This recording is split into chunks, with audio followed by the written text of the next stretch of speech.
Do-do-do. Do-do-do. Do-do-do. Do-do-do. Do-do-do. Do-do-do. Do-do-do. Do-do-do. Okay. Audio's working. Hello, everybody, and welcome back to Danganronpa Trigger Happy Havoc. I don't know if I'm going to be able to finish the game today. Like in this stream. I'm going to try, but it's going to be long ass. We'll see how far are we in when we finish the investigation, because chapter 6 just starts us straight off into an investigation. So, let's get started, shall we? Not what I meant to press. Continue. It's the ultimate despair. A group of people who caused the tragedy 1 year ago. Get out of the way. Okay. Those same people put together this phone game and began broadcasting it around the world. The most desperately awful group of people ever. That is the Mastermind's true identity. Our enemy has finally been revealed. But right now, we have to get out of this horrible place. Figuring out the rest of the story can come after.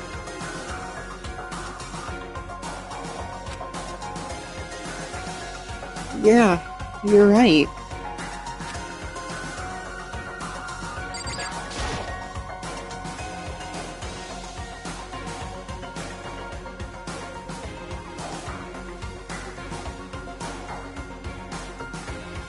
Kyoko, do you still have that one thing?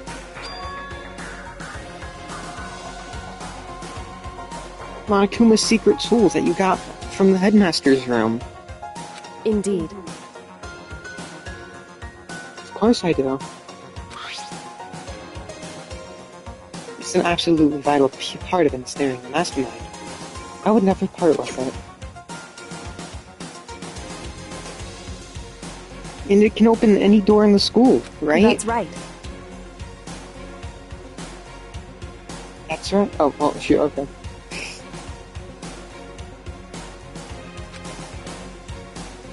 Then we should be able to use it on that door, right?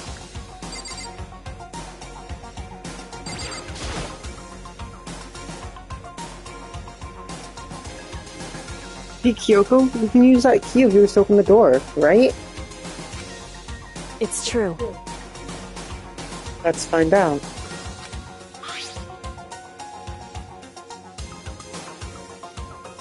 Kyoko took out the key with the Monokuma design on it and slid it under the doornail. And slid into the keyhole. Why did I say doornail? What the fuck? Slid it under the keyhole. Slid into the keyhole! And then...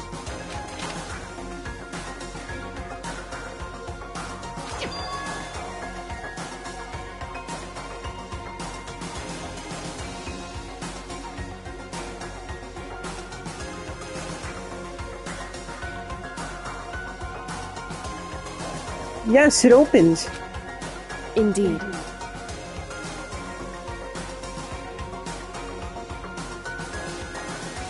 Now we can get out of here. Let's go.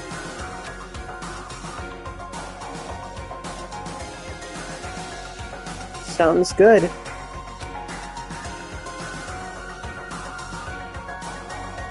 I'm gonna find something.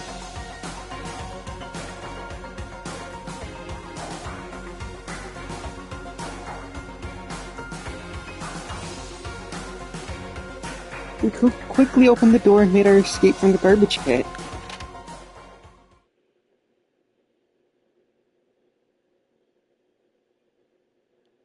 Finally. We were finally free. But there wasn't even time to take a breath of relief.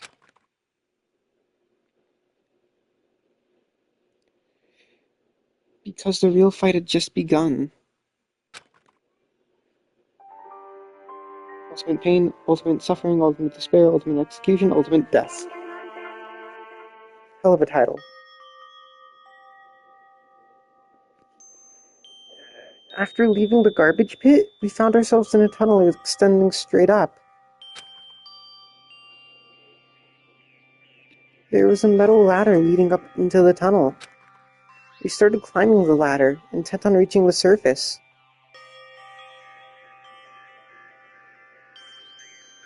We started climbing the ladder, intent on... Oh, I already said that.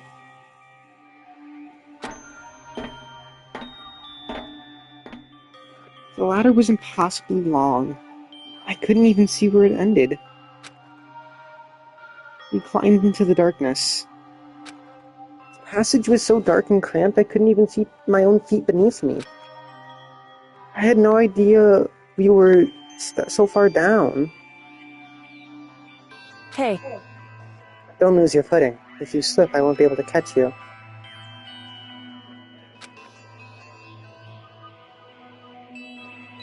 Yeah, I'll be careful.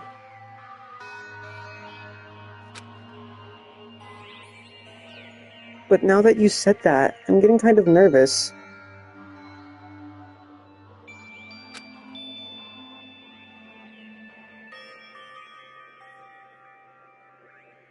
My God. Maybe talking will help keep my mind off it. So, Kyoko, there's something I wanted to ask you. You said you're the ultimate detective, right? So how long have you been doing detective work? How long? so... Ever since I can remember. I come from a long line of detectives. Detective work is in my blood.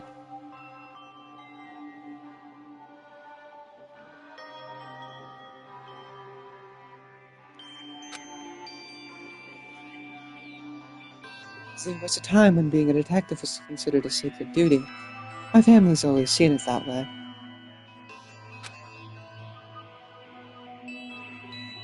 Then, is your family famous? wrong. Quite the opposite, actually. Even among us actual detectives, many people haven't heard of us. Huh? But how come? It's like your family tradition, right? Right. So, because we take pride in it.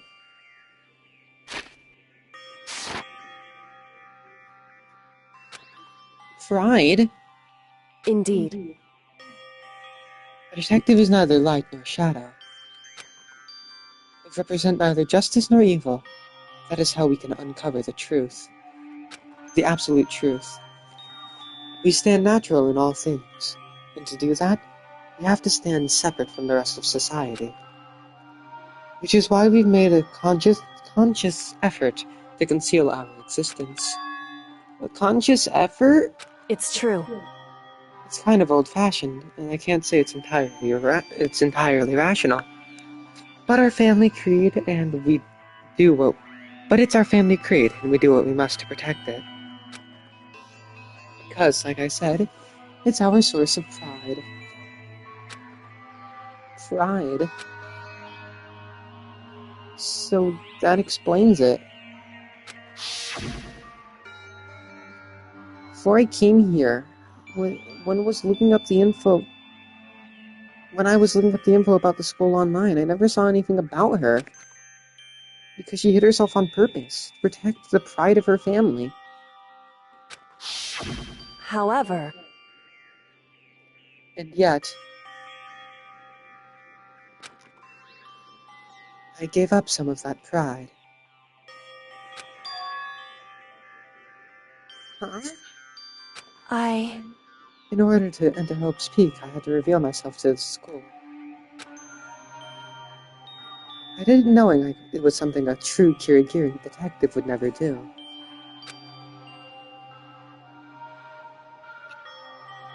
But the reason you gave up that pride?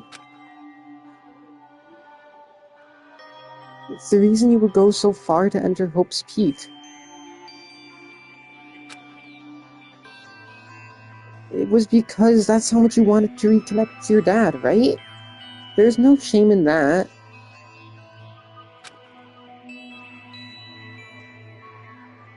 What? Reconnect.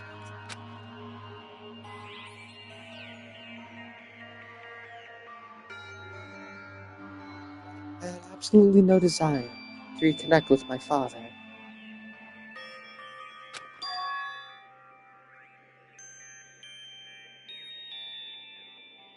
Huh? But you'd be reuniting after all those years, right? You would have had so much to talk about. Wrong. There's nothing I want to talk to my father about. However, There's something I want to say, though. What? No matter what it takes, I have to find him and tell him face to face. What is it? So... I want to sever all ties with him. Sever? The last time I saw him, I was still very young. So I don't remember myself, but apparently, he was extremely intelligent. He was in line to become the next head of the Kirigiri family. He was talented, he had a promising future, However, but he had no interest in detective work. So he cut himself off from the family.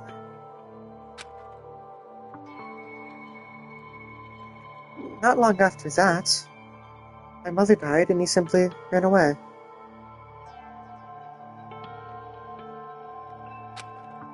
He went to my grandfather and they had a huge argument, and as young as I was, he left me behind. I'm sure there was a reason for that. I'm sure your dad wanted to take you with him. right. If that's true, then I need to thank him.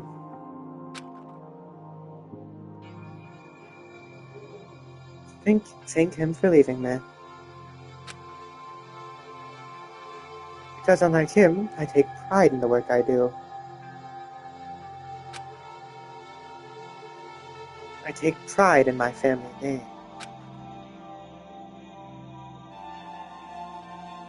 So every last part of me is happy he didn't take me with him. If I'd gone with him, I never would have had the chance to become a detective. I was above Kyoko on the ladder, so I wasn't able to see her expression. So I couldn't tell. I couldn't see how she looked when she said that. What she might have been feeling.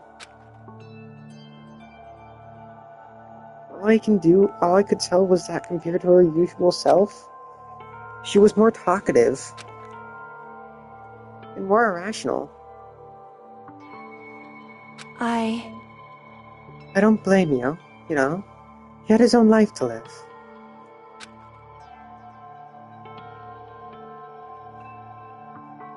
That's what anyone in my position might say, right? But it's not true. However, But there's one thing.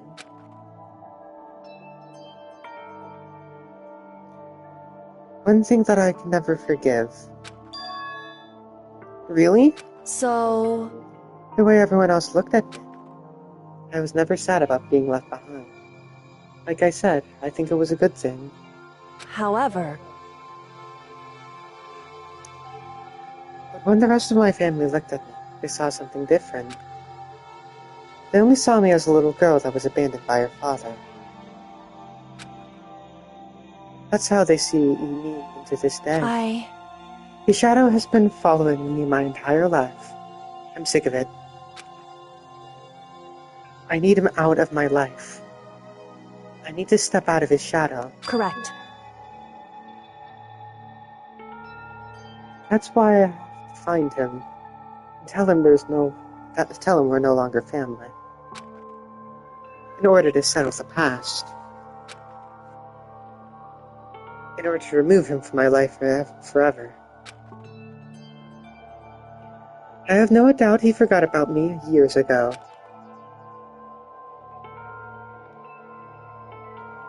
But your family, to just cut him out like that. Wrong. Our only connection is through blood, nothing more. Are we connected by heart and soul? No. Hey, Is blood really enough to call someone family? Only connected by blood, not by heart or soul? I was so shocked to hear her say something like that. I didn't know how to respond. So instead, I said nothing. I just kept climbing the ladder in complete silence.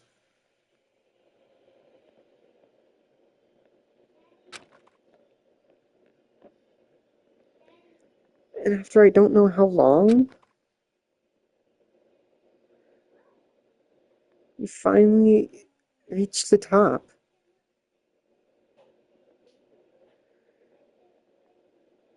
Oh.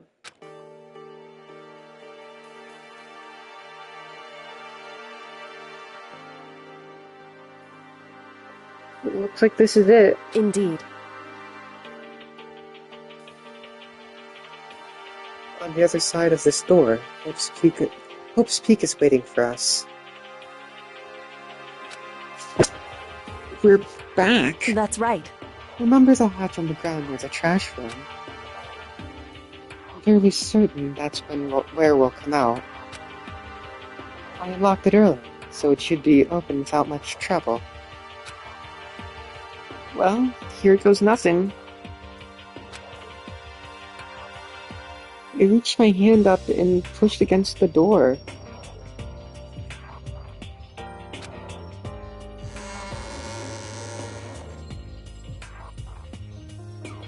The hatch opened with ease, and so...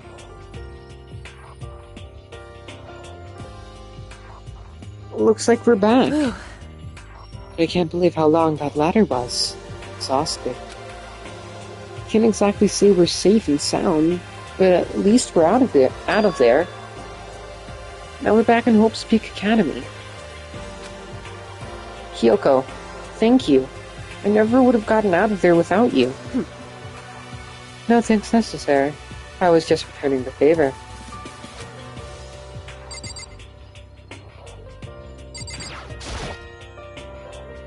So, now what do we do?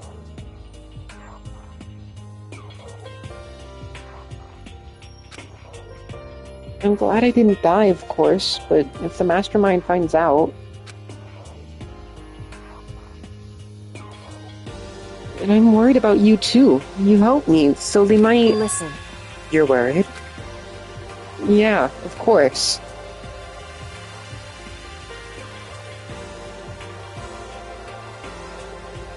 So then... So let's get a concrete answer.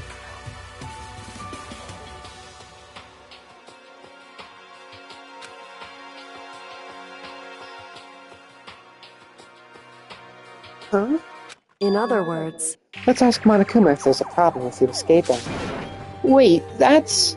However... If we try to hide, it's only a matter of time till we're found out. And it's not like we can run away. As she said that, she pointed at the nearby surveillance camera. So you're saying, rather than stressing out over getting caught, we should just give up now? Don't worry. What you think is going to happen isn't. Because the mastermind is the one that's ensnared.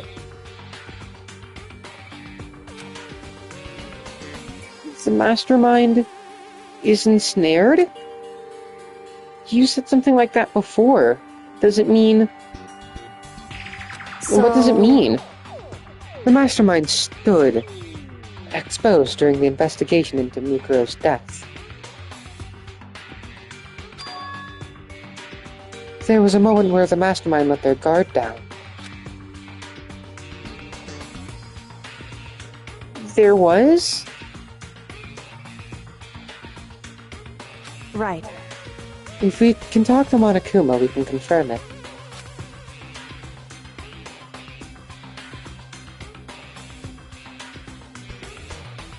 And it'll be better for us if we go to him directly before he tracks us down.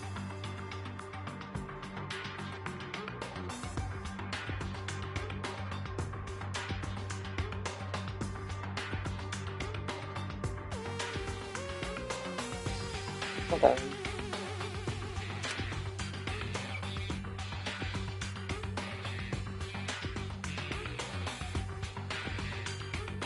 That should help with our negotiations.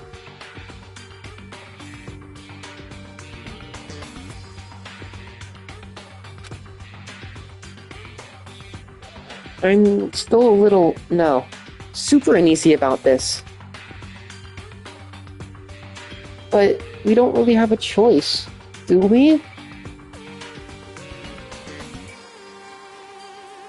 Indeed. Monokuma should be in the gym. Shall we go? Let's get going.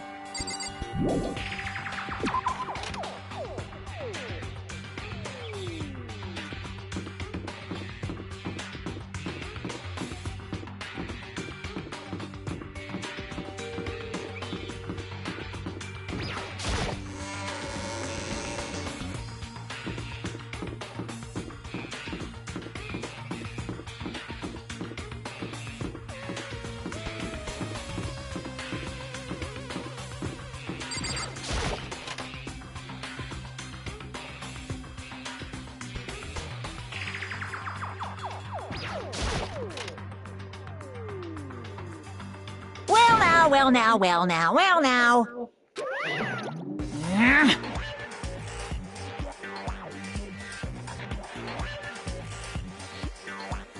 Yoko, I don't mind so much. I don't believe it! But Makoto's supposed to be dead. What's he doing here? That's exactly how I thought he'd react.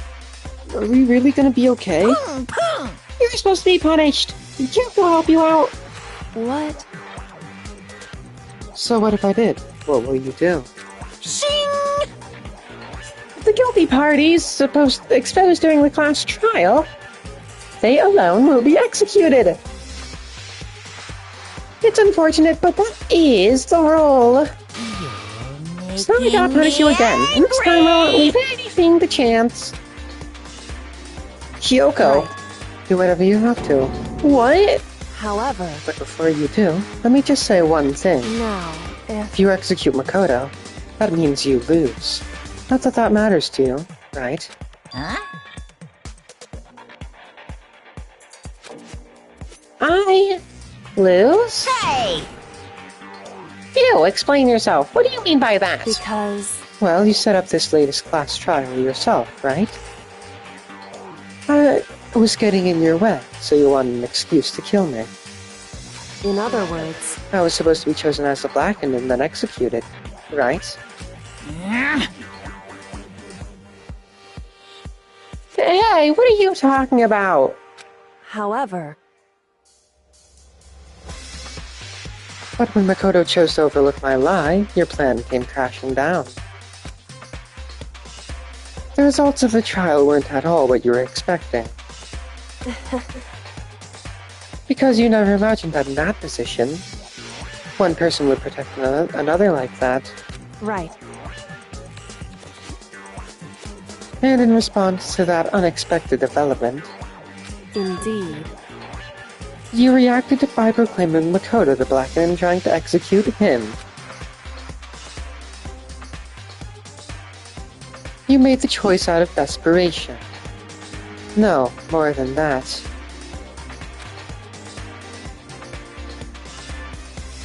You must have realized that Makoto, who refused to be manipulated, was a threat to you as well.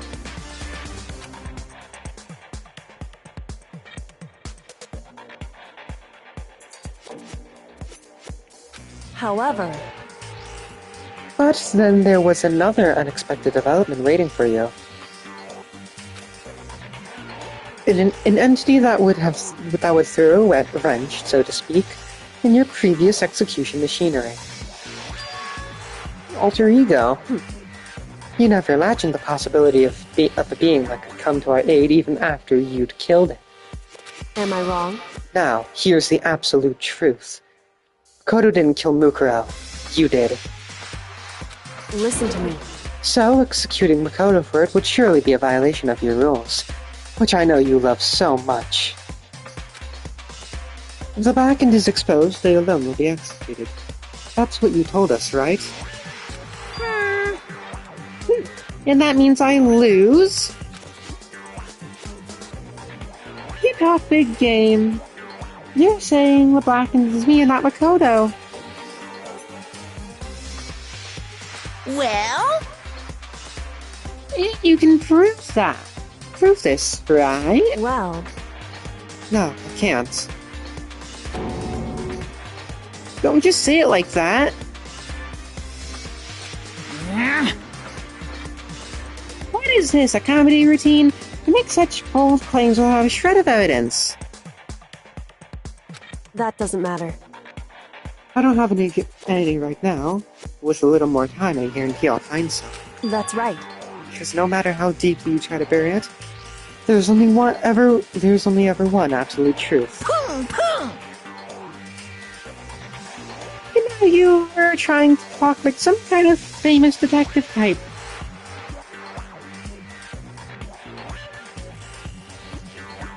Because If Makoto really was the killer, he never would have come to you willingly like this. He would have feared for his life, feared another execution. He would have tried to run and hide. He would have been gripped by the despair you so love to inspire. however, But here we are, confronting you with nothing but hope in our hearts. What the heck? Not supposed to be enough to convince me in the absence of evidence. indeed. I mean, it's not you I'm trying to Hey. convince. If you were to execute Makoto now, everyone out there watching this would be extremely displeased.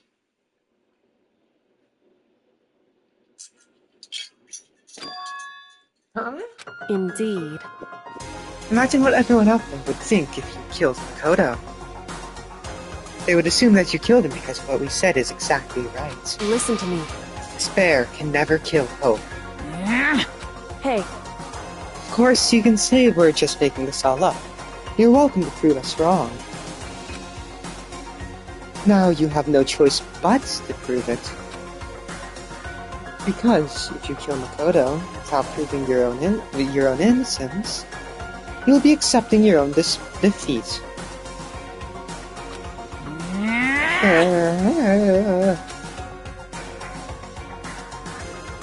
If you want to earn our despair fair and square, that's what we have to do. then I suggest you take my advice.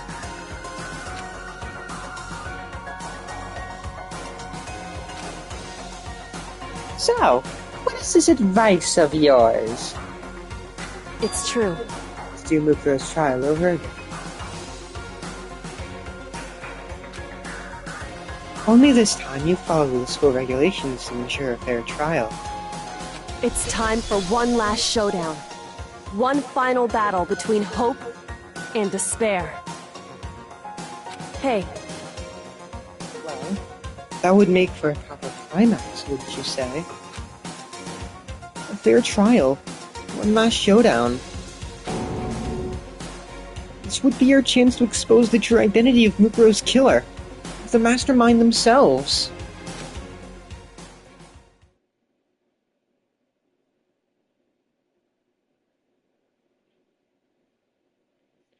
But what reason would the mastermind have to accept this challenge?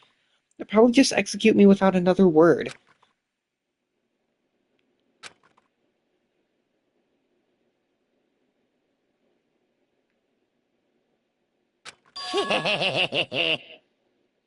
Interesting. Barrett! Very interesting indeed.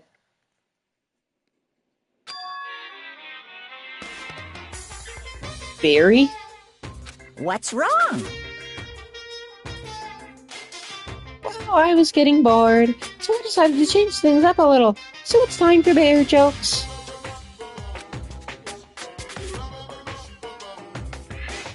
Now that you've suggested While what you've suggested might be possible, it would certainly make for one honey of a climax. In other words, Does that mean you accept? You guys! If we do things your way, that'll be enough to convince you and the viewers, right? It would cause you unbearable despair. It would cause you unbearable despair, right? Then I'm free fair to agree to your terms.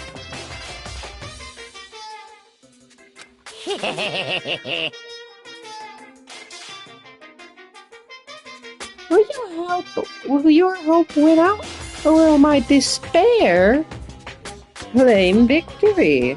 I can barely contain myself! Let's have one final grisly showdown.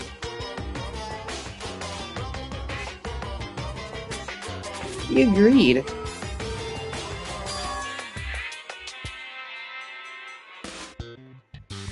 Then we still have a shot at this. Bear it! But this is the long-awaited climax, right? Just guessing the killer is barely a fitting end. You guys! So for this final face-off, we'll have to unearth all the mysteries that have been buried here. All the mysteries? That's right. Every last mystery that's spawning around the school. If you can do that, I can barely contain myself! then that'll be enough to qualify as a victory for you. it's true. That's what we've been looking to do. That's what we've been trying to do all along. Okay, well, good. Then let's bear it. If you can claw your way to the truth of Mukuro's death and solve the mysteries of this school, You guys! then you win. But if you can't do that,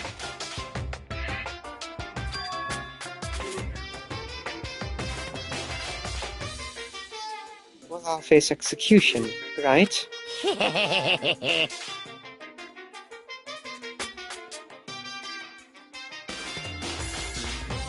I can barely contain my excitement.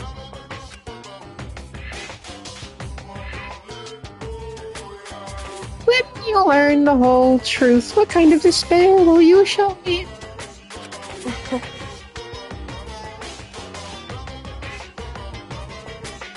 I'm excited as you are, I'm sure. Listen to me. When we've uncovered every last truth, how will the ultimate despair reveal their own despair? I honestly can't believe how this has all turned out. Hey, But before we get started, I want to clarify one more thing. Do you remember the rule? When one student kills another, that's when a class trial is held. What's wrong? I remember that for sure. So what? hey, I just want to confirm. That is what you said, right? And it's a true statement. You don't have to be suspicious. I've said it before, but it bears repeating. Everything is based on the school regulations. And having a trial for Mukuro is no exception to that. Huh? Mukuro's trial is no exception? Then it's part of the regulations. Which would have to mean that whoever killed Mukuro... It's a very polarizing approach. I know, but okay. Enough puns. Anyway, here's a hint. I'm sure I told you this already, but this killing game began with 16 participants, all of them high school students. And the only people to take a single step in Hope's Peak since the killing game began are those 16 students. What? What? listen. Are you telling the truth?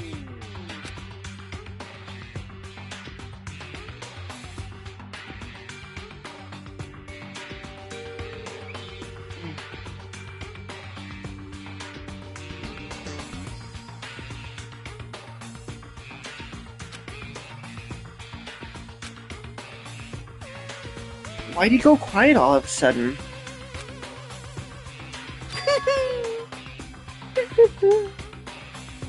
Now I'm really angry! I'm done talking. I've got nothing left to say to you. So get lost, would you?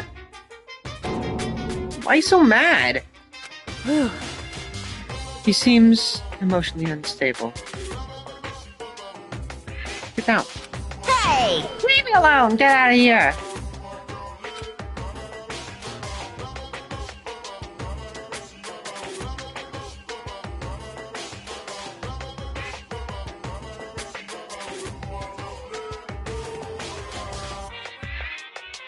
Okay, I'm going.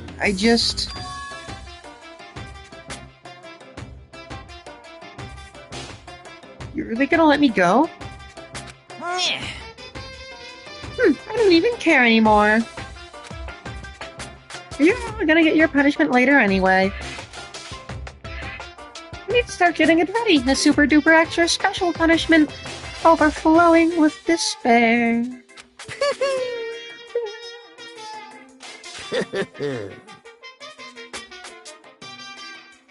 Hey, Come on, Makoto. Let's go.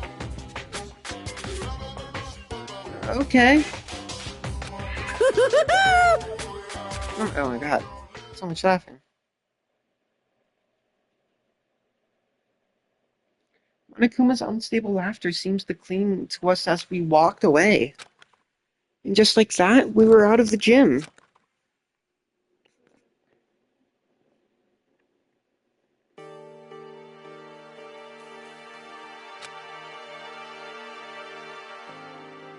I could hardly believe it, but somehow I ended up not getting executed. I still had my life, and we still had a chance. Overall, things turned out way better than expected. Once again, I was in Kyoko's debt.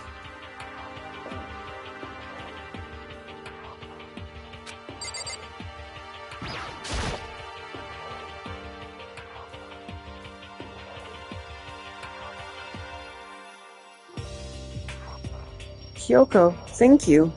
Everything I have right now is because of you. however, Don't thank me just yet. The real battle is still ahead of us. Yeah, true. But still, I'm glad it worked out. I wasn't sure if the enemy would accept my proposal. But honestly, why would the mastermind agree to that? I mean, they don't stand to gain anything from the final showdown, do they? so... They had no choice but to accept. Huh? because... It's all because of that one moment. The mastermind let their guard down, like I said. So when was it that the mastermind let their guard down? so... I wasn't there to hear it myself, but do you remember what the mastermind said?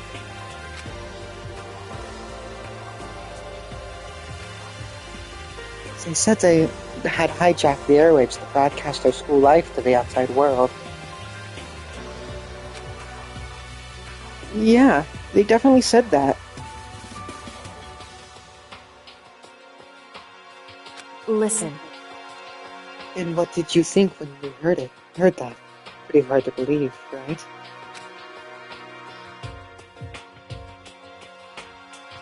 Well, I mean, the idea of actually taking over the airways seems so unbelievable. indeed. You don't exactly read about something like that happening very often, so it's hard to imagine.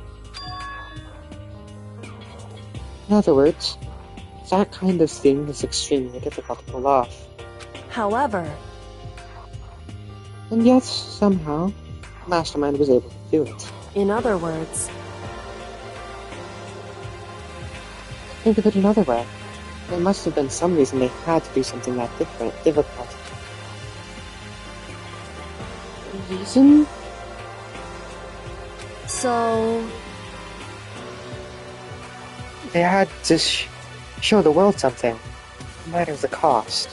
Us killing each other.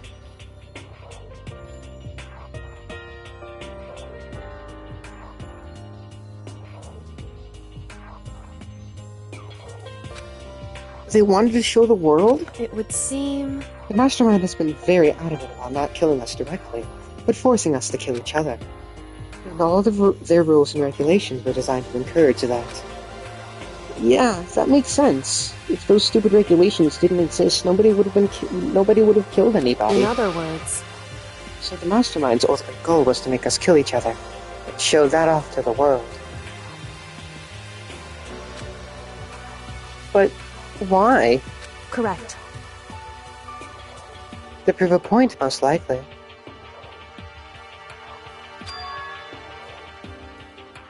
Prove a point? Hey, The outside world has a name for the students of Hope's Peak, right? A certain concept.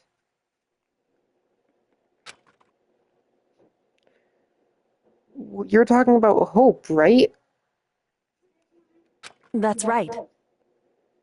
And for those of us who represent despair, and for those of us who represent hope, to kill each other and sink into despair. The Mastermind wants the whole world to see that, to try and prove that despair is better than hope. That's their goal, as the ultimate despair. What?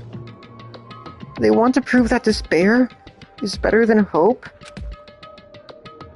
But that's ridiculous. It's true.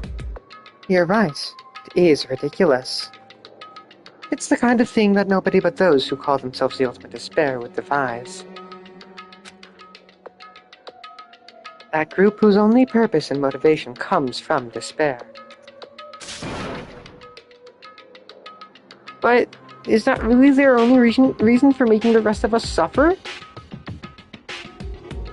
Makoto. I know how angry it must make you. And yet...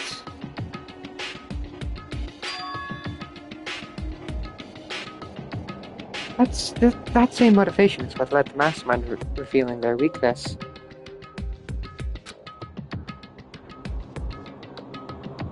What?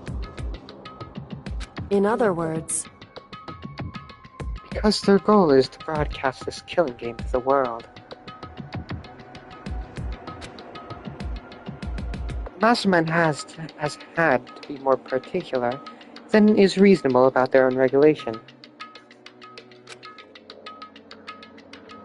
If the Mastermind simply ignored their rules, this wouldn't have been a game, but a one-sided slaughter.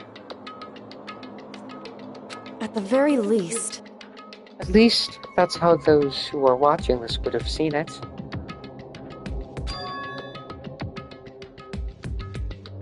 And that's why the Mastermind couldn't kill any of us themselves? Indeed.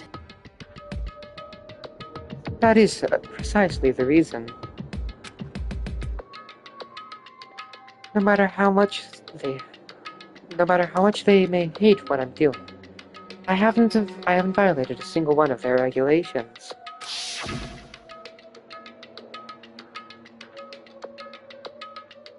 Junko broke the rules, so she was punished. But in my case, they couldn't lay a finger on me. Right. So instead, they tried to use the class trial, following all their proper rules to get me killed. They began a trial that didn't have a right answer, that made me out to be the killer. But even that didn't work. It's true. Yes, thanks to you. And due to that failure, the Mastermind took yet another risk. They attempted to kill you instead, who was also not the killer. And when that fact was exposed on live TV to the entire outside world, the Mastermind had to accept your suggestion. Indeed. To prove to the world that despair is better than hope, they have to defeat us in perfect form. In other words, It would only do the mastermind harm to have it shown that they'd violated their own regulations. But all of that was a hunch, right? And you were still able to get the mastermind to accept your challenges. however, Well, it's only thanks to you that we got that chance, because you believed in me. Another path opened up. Still, I can't believe how much of the mastermind's thoughts and plans you were able to figure out. I didn't have the slightest clue. wrong. In the end, though, I couldn't prove any of it. It was just my reasoning. Essentially, I was making a bet. Whew.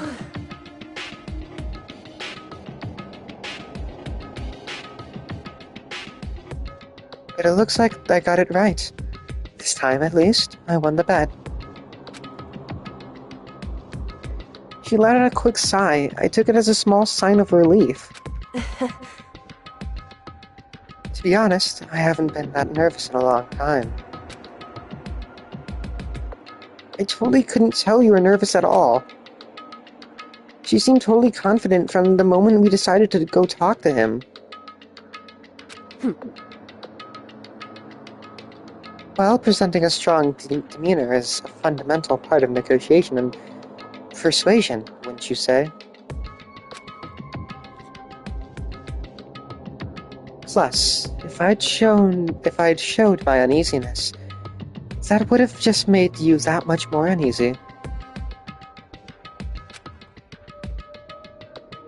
Yeah, you're probably right. How pathetic. However, Anyway, we can't relax just yet. All we've done is earn another chance to fight. We have to win this time. correct. Or everything we've just gone through will have been for nothing.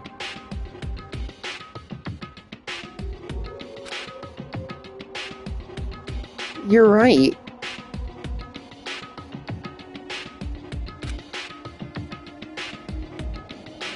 If we can't defeat the anthropomorphic... I'm trying to say something about anthropomorphism to my friend, but... if we can't defeat the mastermind, it'll cost our lives.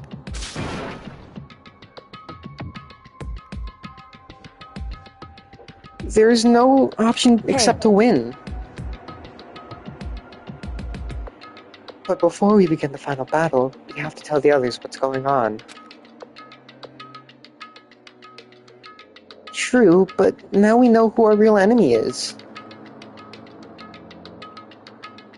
All we have to do now is work together with everyone to destroy the mastermind.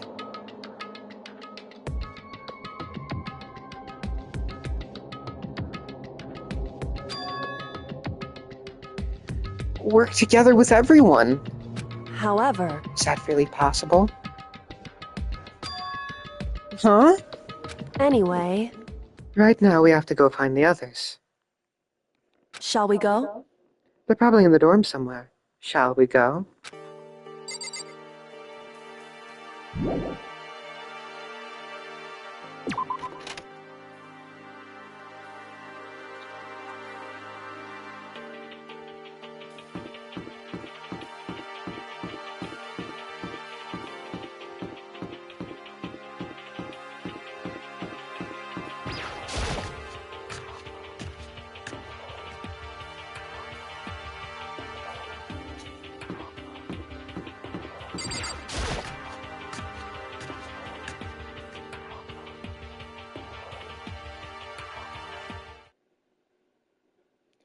And suddenly we're greeted with...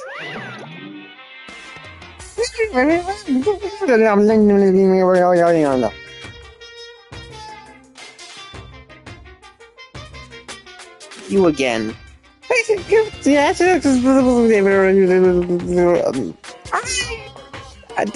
just asked you, McConaughey.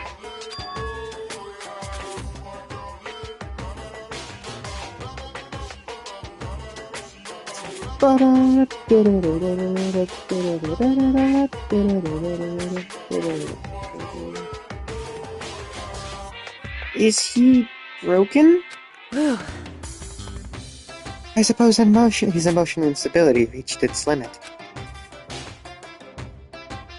Oh, 61.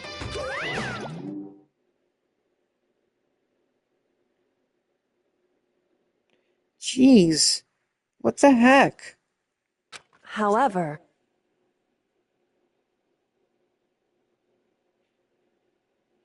I wonder what that was all about. I couldn't help but let out a sigh of relief.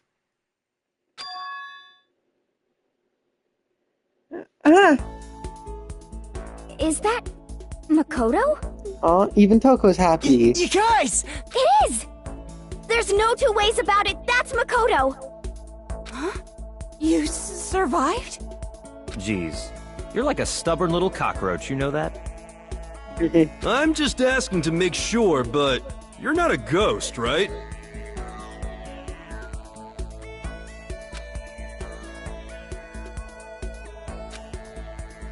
Oh shit. Everyone was there. All my friends who had struggled together and survived. As soon as I saw their faces, I couldn't help myself. I started to tear up. What? Wait, what's that smell? What the heck? Yeah, man, that seriously stinks. It's Makoto! He smells like a wet dog! Get away! Shoo! Shoo! In a flash, my tears dried up. Makoto. There's no time to indulge in an extended happy reunion. I need to explain to everyone what happened with Monokuma. Yes. Explain? Explain what? Is it okay that you're here? What if the mastermind catches you? It's true. That's related to what I have to tell you all. I need to tell you all about the class trial.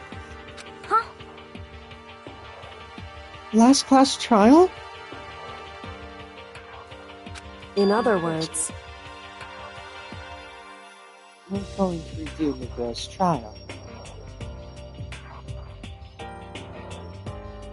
Huh? What? Seriously? How about that? What's the point of redoing it? Makoto killed her, right? No, I didn't. No, I didn't do it. I keep telling you. wrong. Makoto isn't the killer. And of course, it's not me or any of you. Huh? And then, who isn't? I see.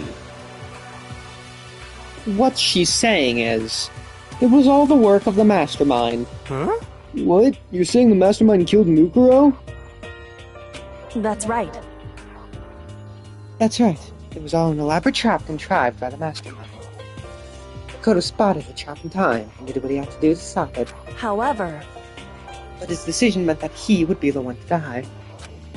What did you say? But you spotted the trap. Did you, Makoto?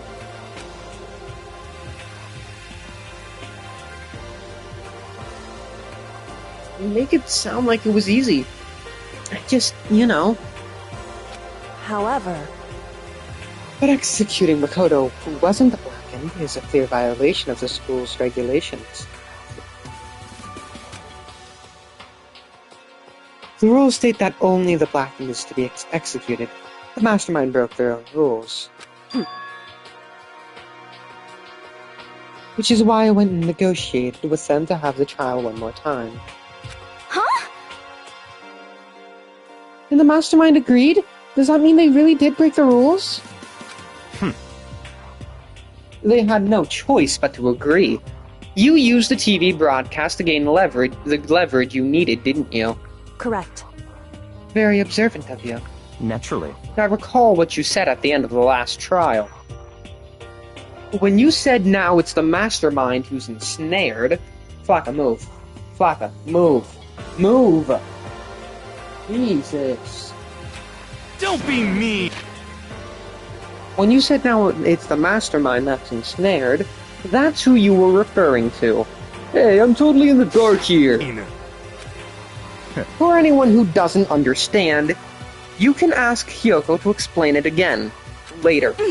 So, knowing all this, what do we do now? About that. It's about who killed Mukuro, right? So our job is to expose the mastermind? But there's more to it than that, correct? Yeah. For us to win this time, we have to solve every last mystery surrounding the school. Huh? Every last mystery? But... We've been looking around all this time, and we still don't know anything, right? Anyway, You've probably guessed already. But if we lose this time, everyone dies. Oh, Everyone? I hate you! Hey, you said you could agree to those terms without talking to the rest of us. I'm fine with things the way they are, and I'm fine living here forever with the master. I, meanwhile, want to get out of here as soon as humanly possible. anyway, Anyway. Okay.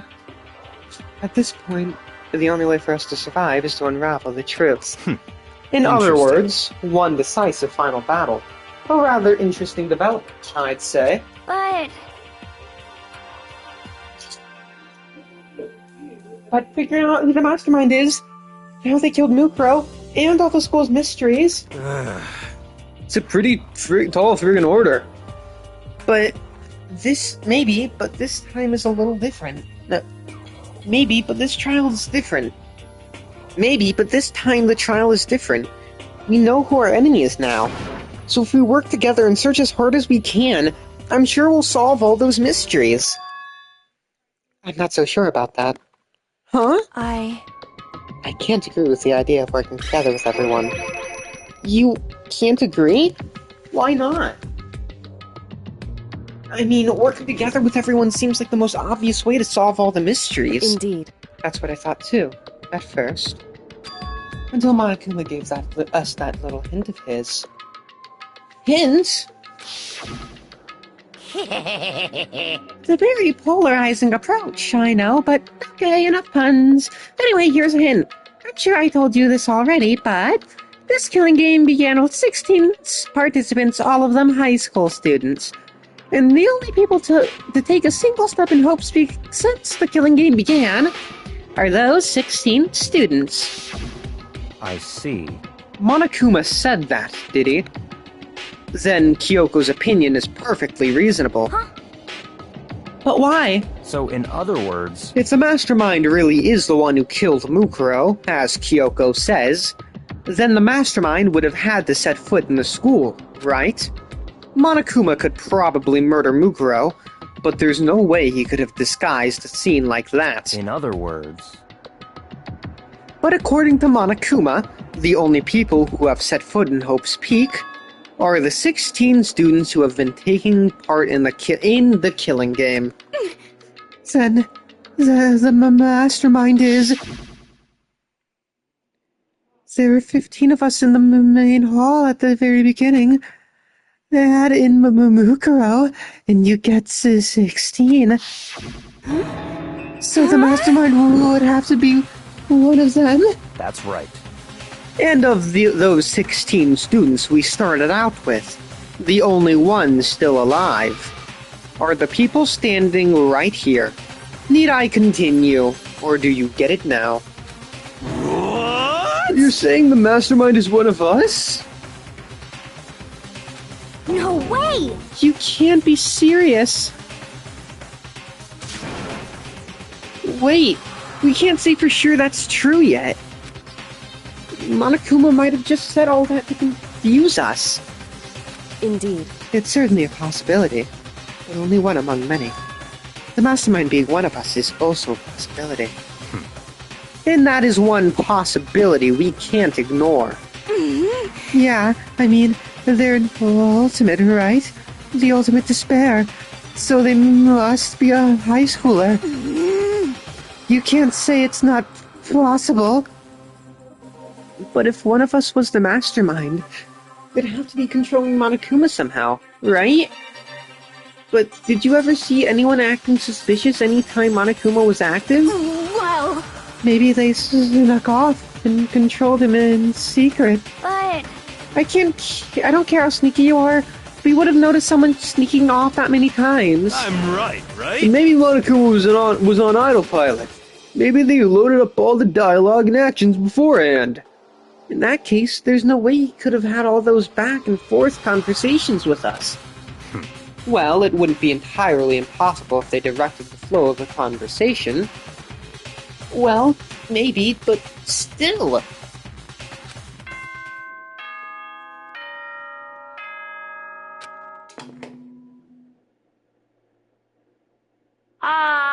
This is a school announcement. You've all probably figured this out by now, but at this point, the killing game has now entered true ending mode. So, in the name of fairness, I will unlock every room in the school. Look wherever you want. Solve the mystery in whatever way you see fit. Then we can all meet up at the class trial, okay?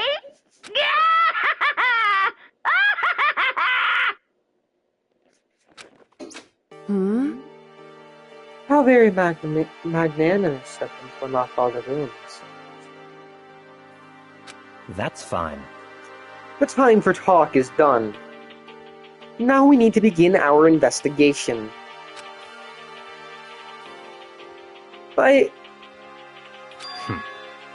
I was planning on working alone from the very beginning anyway. In the name of my family. At this point, I can rely only on myself.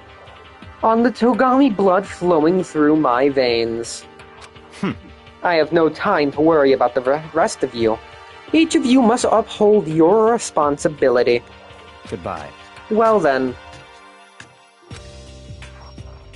After making his final statement, Byakuya left the dining hall. Yeah, Master. He didn't take me with him. Hey. Do you blame him? Without Master, the rest of you are like coffee with cream without the cream, or coffee. You're totally useless. So, bye.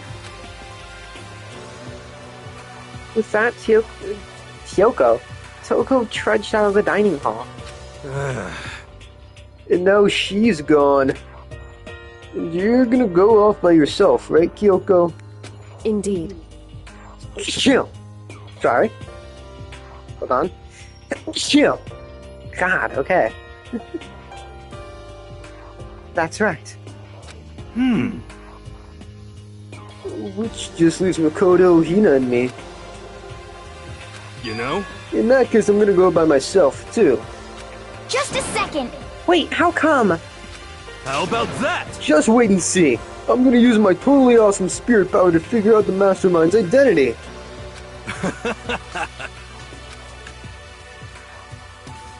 Laughing loudly, Hiro left the dining hall. Aww. Everyone's gonna go off by themselves? What about you, Hina?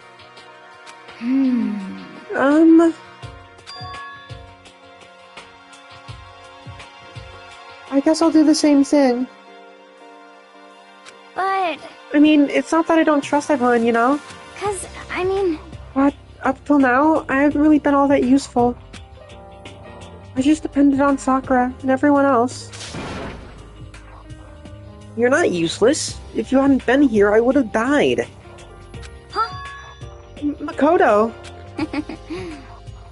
That's really nice of you to say. But still, I know I've mostly been totally useless. Okay. So I figure, at least here at the end, maybe I can find something that'll help us get out of here. So I'm gonna go off and do it all on my own.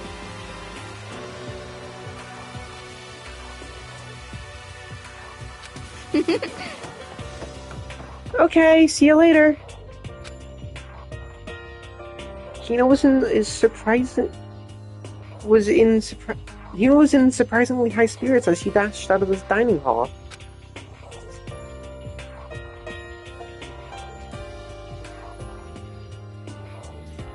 And once again, it's just two of us. Indeed. It's just us two. Indeed.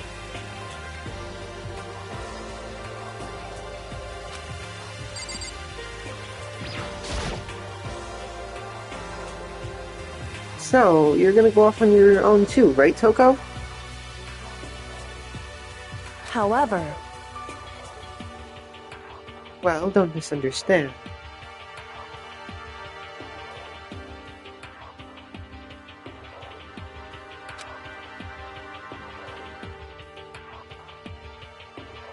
Just because we're going to do our searches separately, doesn't mean we can't still work together.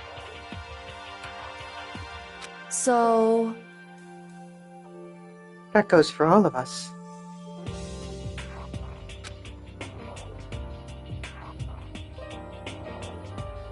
I think I see what you mean.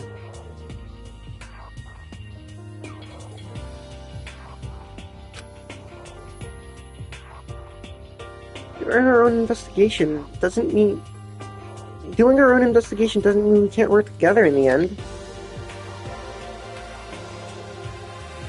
I should just see it as us splitting up to cover more ground.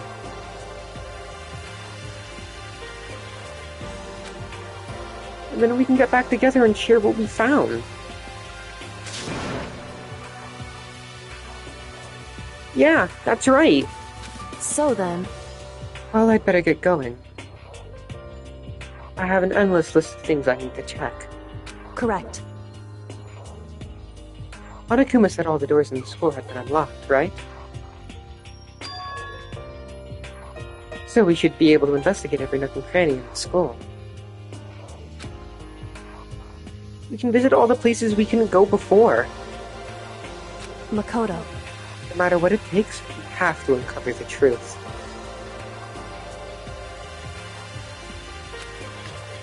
By any means necessary.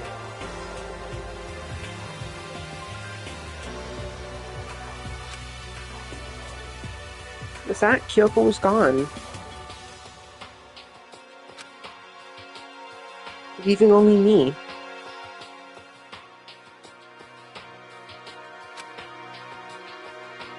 I don't have time to waste either.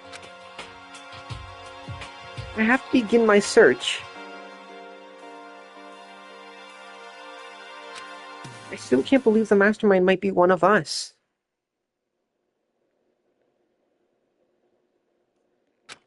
So that's what I have to prove.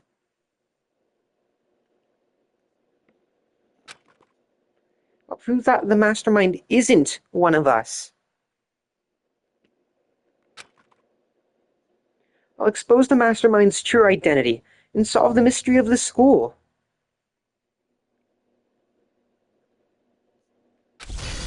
And then we can all escape together.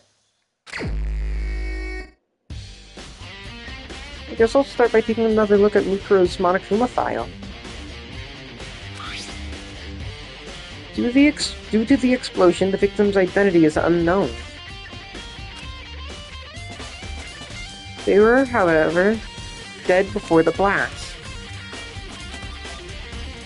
The victim had been stabbed a single time with a knife, which went completely through the body.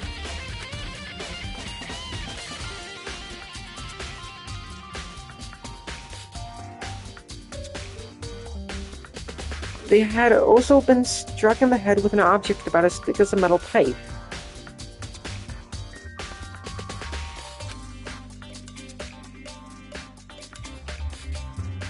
The body was covered with other wounds, but these were at least several days old. Once we find out who killed Mukuro Ikusaba,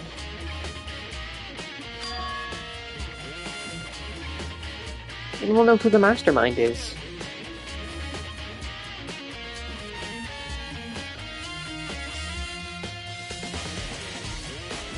I start my investigation where should I start my investigation to figure out who killed her? I guess I should start with the rooms that were locked up until now. Headmaster's room, the biolab, and the door in the data center with Monokuma's face on it. Oh, and the second floor of the dorms where the gate was drawn before. That should be open now, right?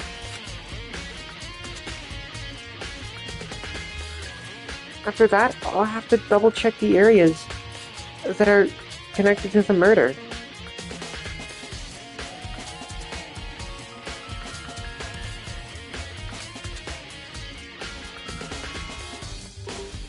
Which means the garden and the dojo. Okay, time to get started.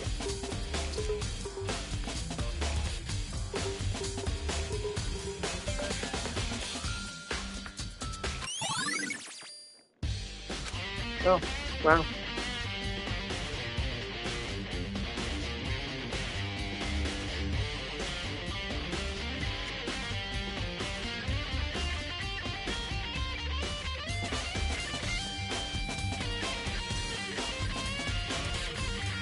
Okay.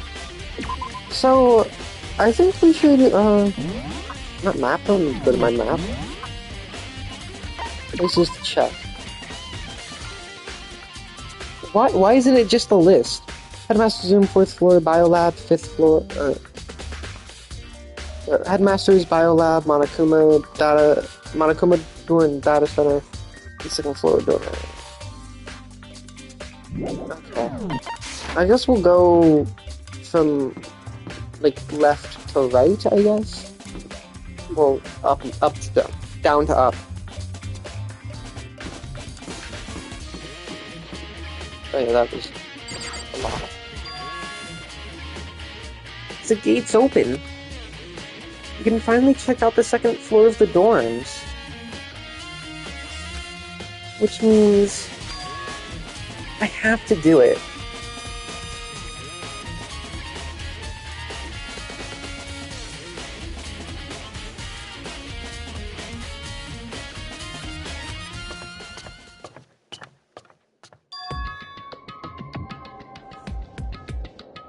This is the 2nd floor of the dorms? Looks like some ancient ruins. Or, no, it's more like a battlefield. Like a bomb blew up here or something. I wonder if this 2nd floor was, the 2nd game's cast's rooms.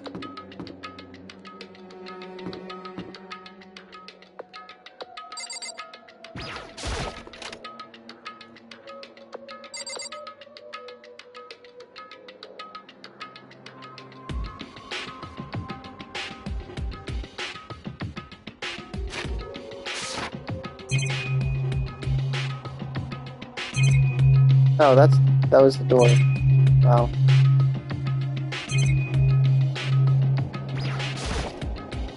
I opened the door just a crack and glanced inside and immediately closed it again. There wasn't even a hint of a bathroom. Just a big pile of rubble. The bed is completely torn apart. I mean, it's not even really a bed anymore. It's just garbage. Monocoin, what the fuck? Are you still getting those?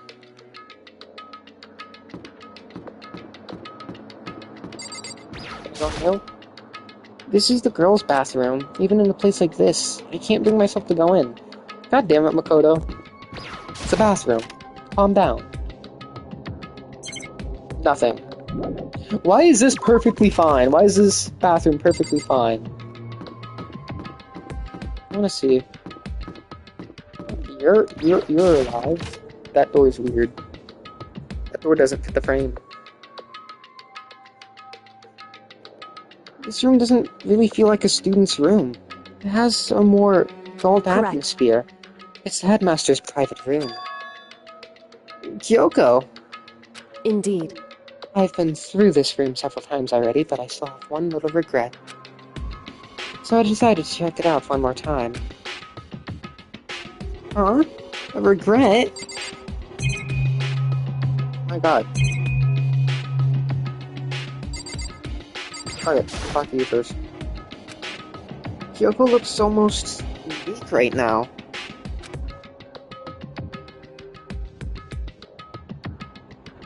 She must be thinking about something. I probably shouldn't bother her.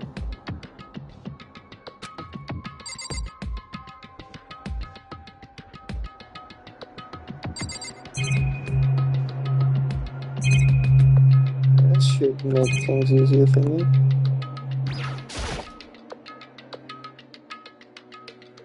A leather chair.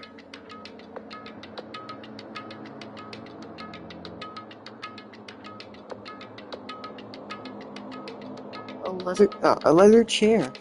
I can't imagine a student using something like this. It must have been the headmaster's.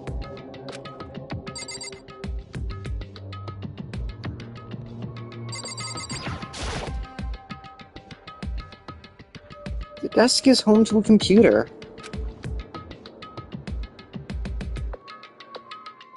It must have belonged to the headmaster.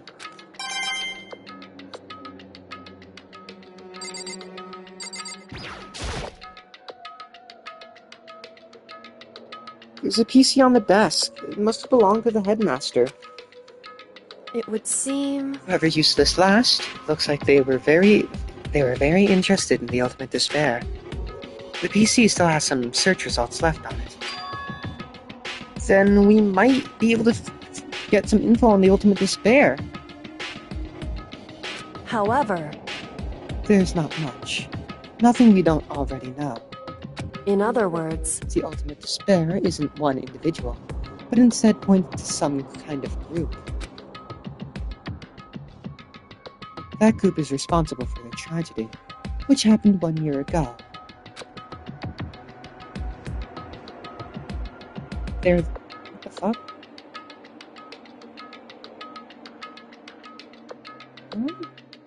They're the worst sorts of people, whose driving force comes from despair.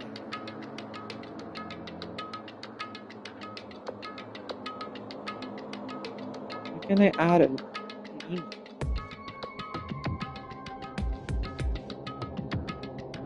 Driving force comes from despair. However...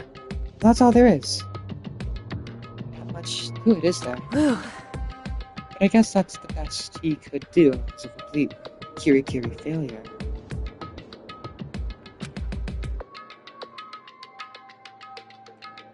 But any information about the mastermind is helpful, right?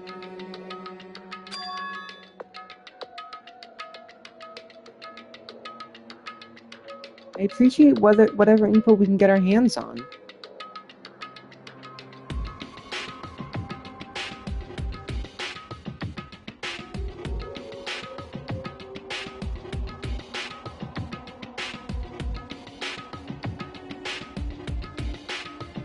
Correct.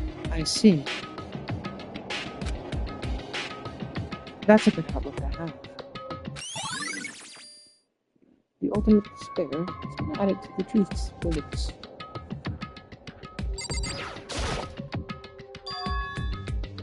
Huh? There's this strange gap in the wall. Is it some kind of design mistake or construction defect or something? So... There's a gap here, but not just any normal gap. I can feel a breeze coming out. A Indeed. breeze? There's likely an open space on the other side of this wall. Open space? Does that mean...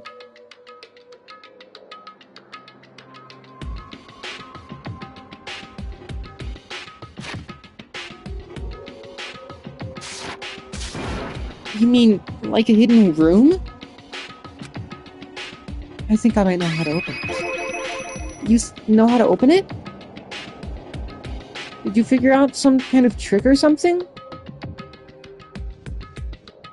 Indeed. A very easy trick, yes. So easy, I'm not sure you can even call it a trick. I saw a program on that PC that controls it.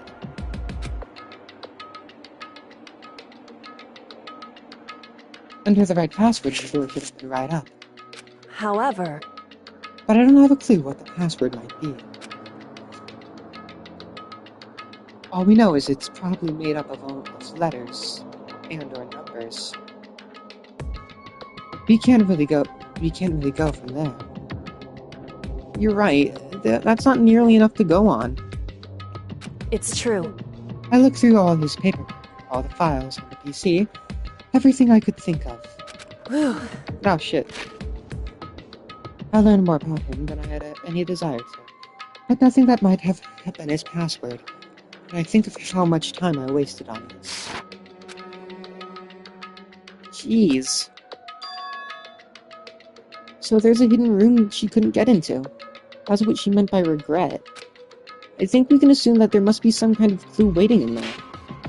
But maybe for her, there's more to it than that. Anyway, if we want to get in there, we need to figure out the password.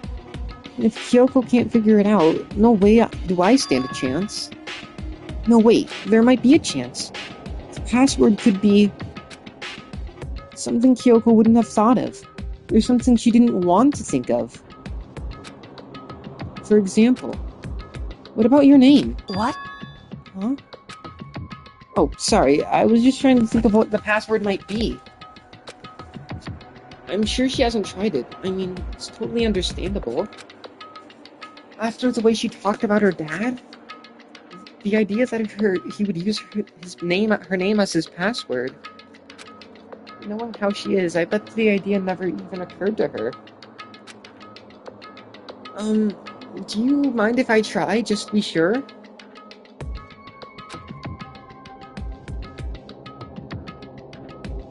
Well?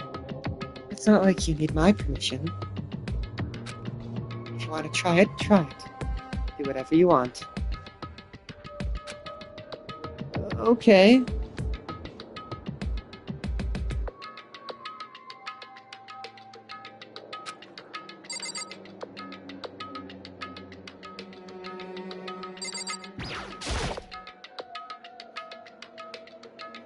You know, I'm glad I thought of trying Kyoko's name. But if that's not it, that might just hurt Kyoko even more.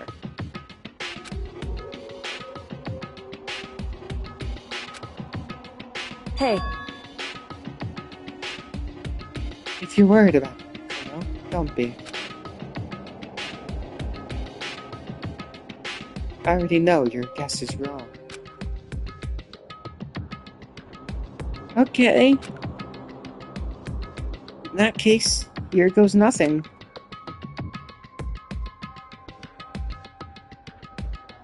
I collected myself and turned to face the computer monitor. Let me just type the password here. I typed in her full name, Kyoko Kirigiri. My hands were tense, slightly trembling, and as I finished typing it,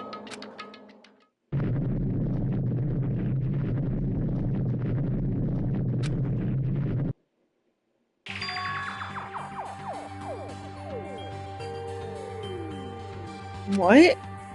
That did it? Kyoko, it works! Why? Kyoko?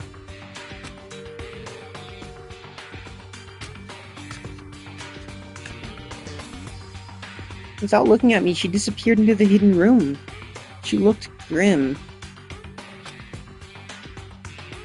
Kyoko.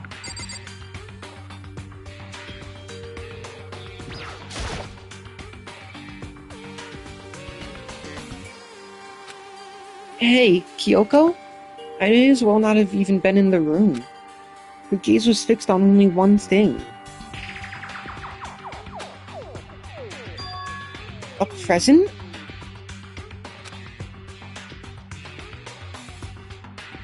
Wrapped and covered with such joy. That's what made it so unusual.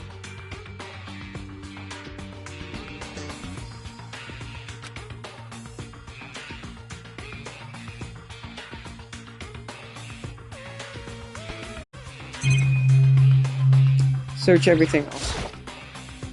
Okay. There's a brightly colored box here. It seems totally out of place. The more I look at it, the more suspicious I get. Should we open it? I'm getting kind of a bad vibe from it. Maybe, but I mean, we can't not open it. Okay. Makoto. Be careful, Makoto.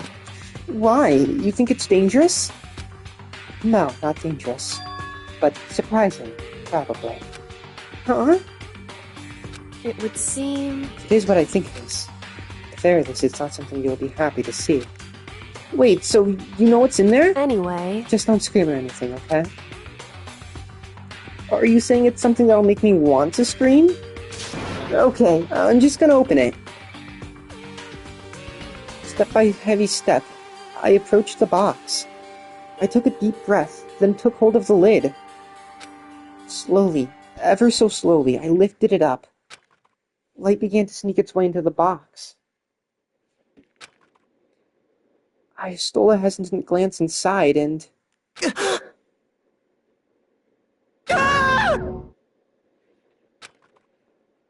Kyoko's advice was no use. I let out a trembling cry. What was in the box? It was bones. Human bones. It was the last thing I expected to find in such a bright, joyful box. I mean, who could have possibly imagined? I see. Just as I thought. What?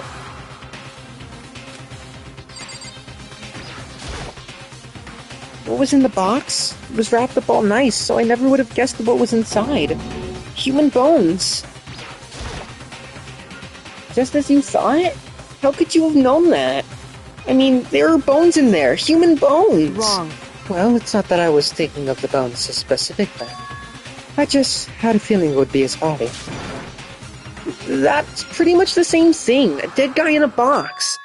My father. Huh? What about him? Correct. What you found in the box.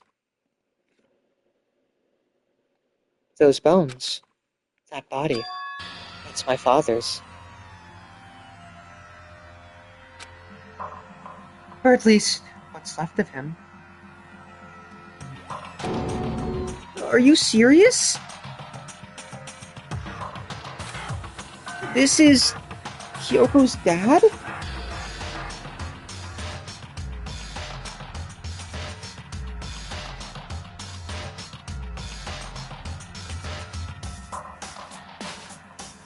The same man she's been searching for.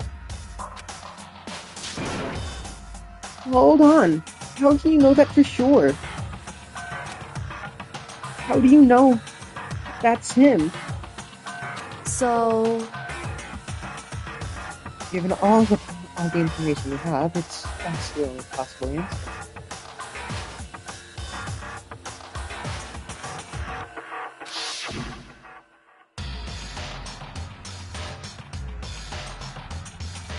So that same person may very well be the mastermind who planned all this out.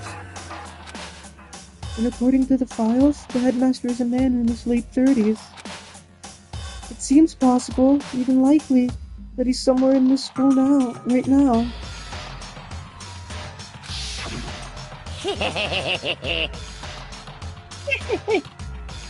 I know, but okay, enough puns. Anyway, here's a hint. I'm sure I told you this already, but this killing game began with 16 participants, all of them high school students.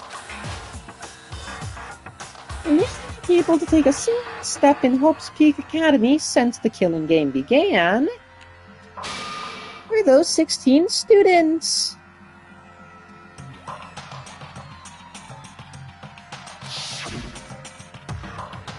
Alter Ego said that Headmaster was probably here in the school. The only ones who were alive at the start of the killing game were us 16 students. If you put those two ideas together, it doesn't take much to assume. In other words, And most likely, my father was in the school. He was also dead. That's my assumption, anyway.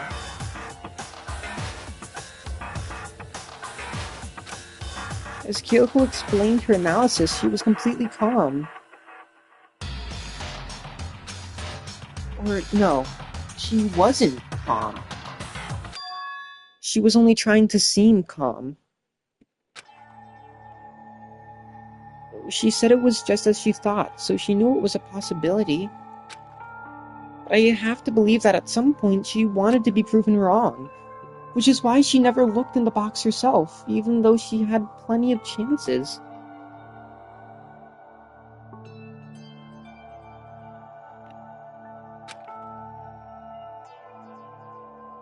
I know Kyoko said she wanted to see her father, so she could cut off all ties. But was that all there was to it?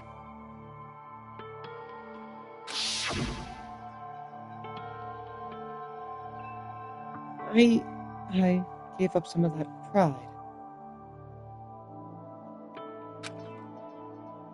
In order to enter Hope's Peak Academy, I had to reveal myself to the school.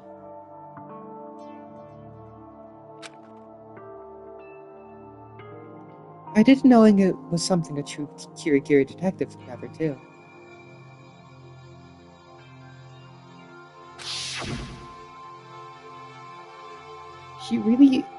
Would she really give up her pride just for that? I couldn't help but wonder.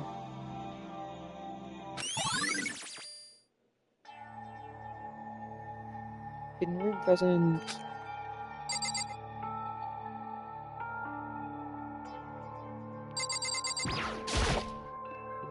This filing cabinet seems kind of like the kind of place you would find a clue. I should take a closer look.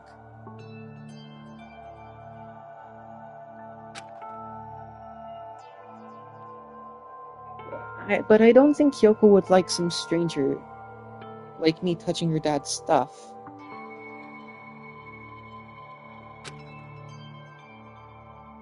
Hey. It's fine. Check whatever you want.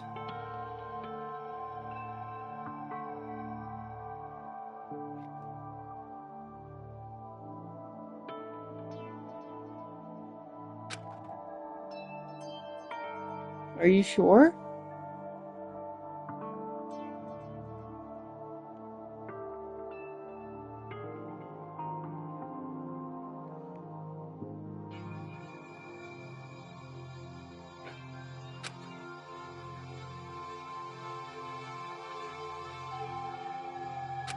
Okay then.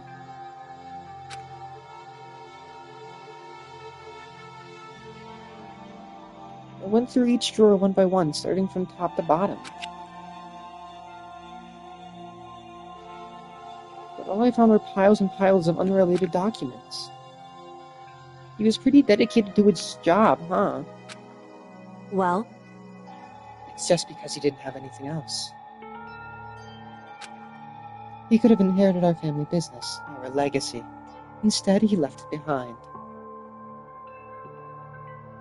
Now, if he couldn't handle a job like this, he would have been that much more of a failure.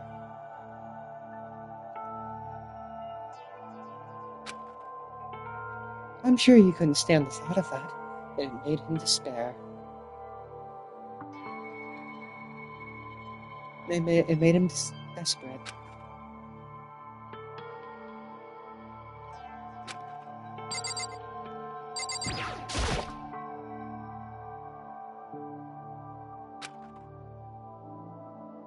I feel like I shouldn't make pointless small talk right now. Maybe I should just look around for a bit.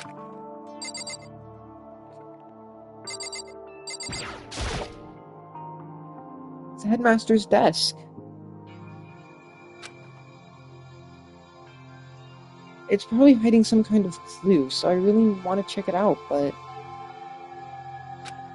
I don't really want to touch Kyoko's dad's desk without her permission. Hey, Don't worry about me. Feel free to look around as much as you like.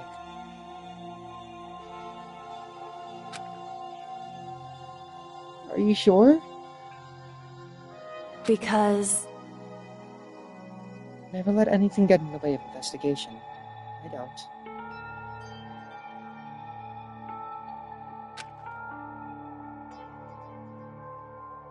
Okay then, if you don't mind.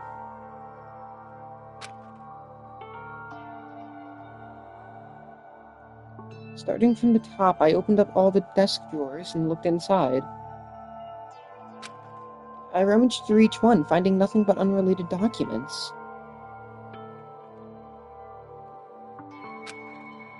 But in the last drawer... Huh? Is this... It's an e-handbook, right? And it has a label on it that says in case of emergency. I'd find some kind of emergency handbook in the headmaster's desk. In other words, A handbook with no limitations. Given to the school's ultimate authority, the headmaster.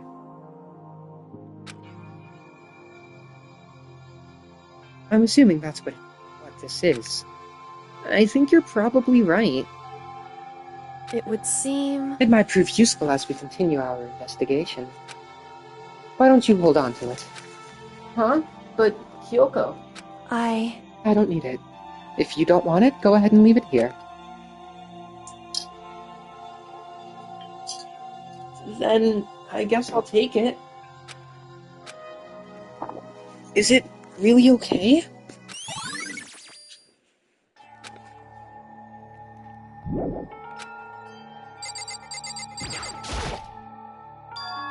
Huh? That picture. It's all faded. It must be pretty old. Wait, is this a picture of... Hey, Kyoko! Why would you... Well, this is annoying. I came here to cut myself free of the past. And yet... I've now find something like this. So what do you expect me to do now? Then I was right. It's a picture of Kyoko when she was a little girl. Knowing that the headmaster had this picture all this time, he must have really cared about her. Why? What? I wanted to face him and tell him myself. Get him out of my life for abandoning me. That's the whole reason I came here. Now he's abandoned me again. And this time, he even stole the only opportunity I had to move on. Has there ever been a worse father? Kyoko. Hey, Listen, Makoto. Huh? Can I ask you a favor? A favor? What is it? I know it's completely unreasonable to ask you this. And I know it'll only inconvenience you that much more, but... Hey, Could you leave? Huh? correct. Just for a little while. I'd just like to be alone for a bit. Kyoko! Don't worry, I'm fine. I just need to calm down a little. Just a second. I need to get my emotions in order. You know, Kyoko, you told me before about the relationship you had with your dad. And how you were only connected by blood, not by heart and soul. But maybe that picture motivated him. Maybe he hoped to see me again someday. Is that what you were going to say? If so, it's just a theory. This isn't an issue that can be settled with theories. That picture doesn't change the facts of what happened, what I went through. That problem can't be solved so easily. You're right. I'm sorry. Anyway... Once I've got myself under control, I'll return to the investigation immediately. So please, just give me some time to myself. Okay, I understand. Then, I'll see you later.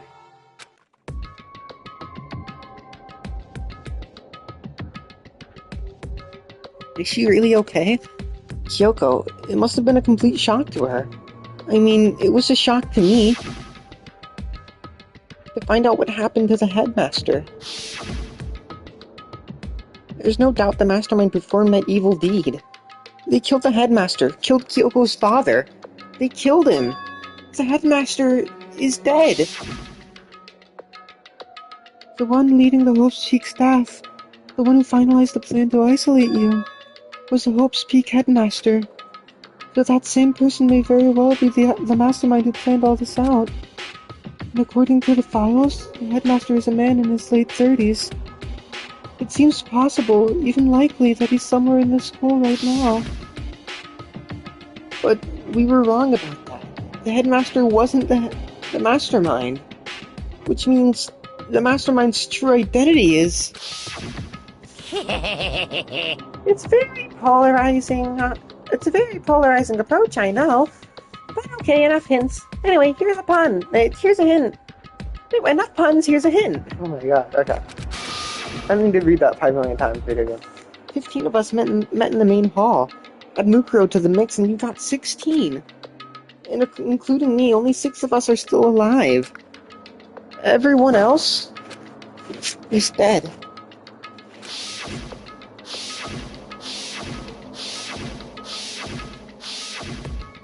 Yes, yeah, a lot of dead people. Even Mukuro. Even she's undeniably dead.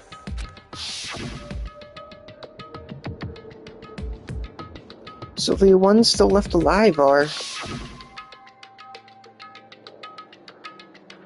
me, Byakuya, Hiro, Toko, Hina,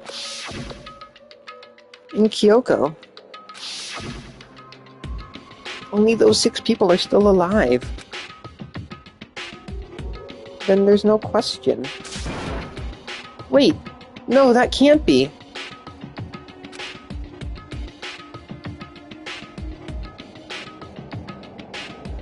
I refuse to believe it. There has to be some other way. There just has to be.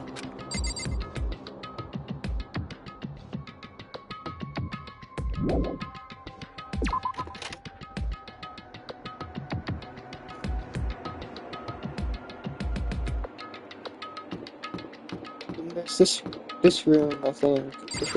Giraffe.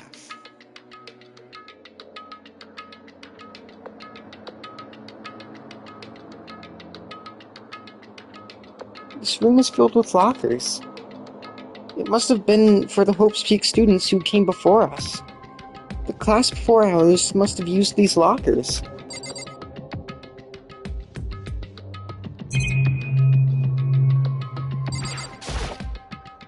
I can't imagine any way to get this locker open. I'm not even gonna bother trying.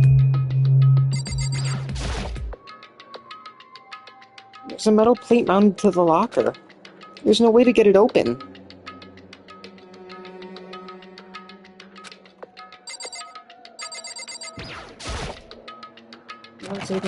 Nope. It's card reading, so there must be really good. After all, it's pretty similar to the card readers for the locker rooms on the 2nd floor of the school. You have to use your handbag to open those up. So does that mean, well, let's give it a try. And then, no luck. Maybe only the locker's owner can open it, which means none of us can do it. Wait, but...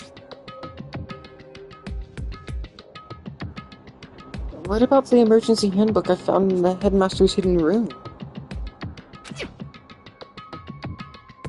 Okay, let's give it one more try. Took the emergency handbook and ran that across the card reader and... alright, just what I was hoping for. Now let's see what we've got inside. I don't see anything that might be a clue. I don't think this locker's gonna open.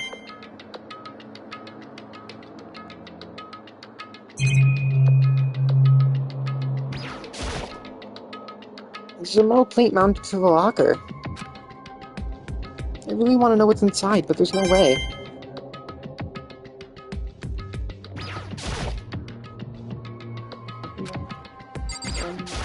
Oh, it's all just one. Okay. Okay, oh.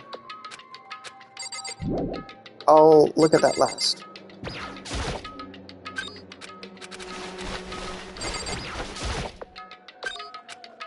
That's not what I pressed. What the hell? Nope. Looks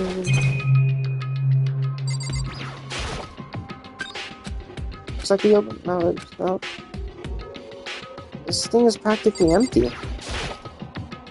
There's just one thing, some kind of pocketbook.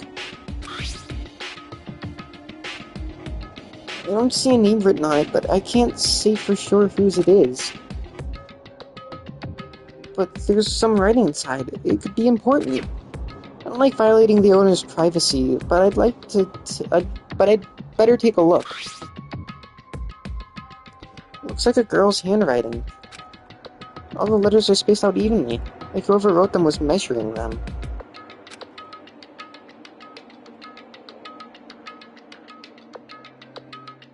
Whoever wrote this must have been really meticulous. Huh? I was flipping through the pocketbook, but my hand froze when I got to a certain page. I saw something familiar written there. Words I'd heard before.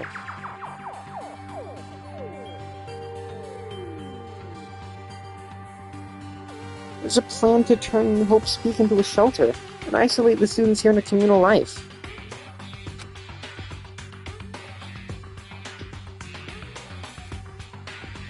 I decided to talk to the one who came up with this plan directly. It just so happens to be the headmaster and my father.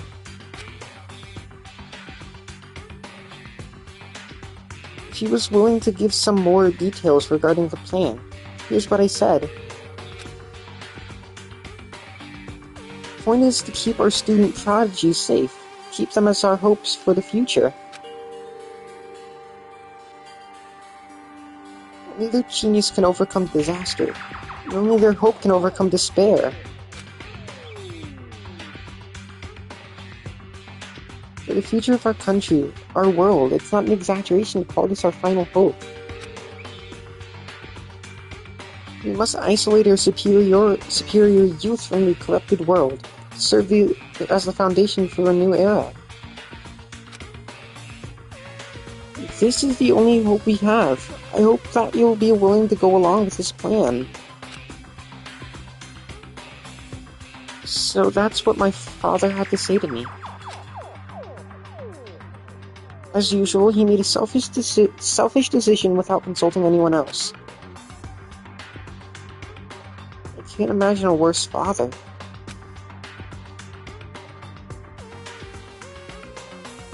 This can't be true. But I knew it was. And I knew exactly who the pocketbook belonged to. Kyoko. It couldn't be anyone else. But if this belongs to Kyoko, what was it doing in this locker?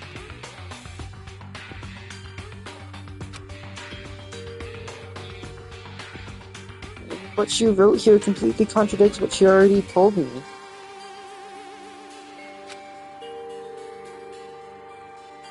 She said she hasn't seen her dad since he left when she was little.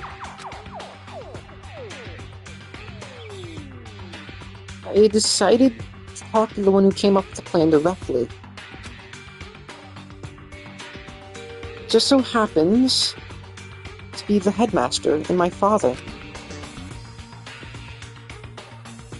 What does this all mean? I quickly scanned the meaning of the pages. I quickly scanned the remaining pages of the notebook. I must have been looking for something that would prove me wrong about this whole thing. When I reached the last page, the question mark spinning through my mind, it just started spinning that much faster. When I looked at it, unlike the rest of the pocketbook, the writing here was messy, disorganized, scrawled. Spare walks among us, and so we survived. There's a second to spare. What is this? What does it mean? I have no idea. How could this possibly make any sense?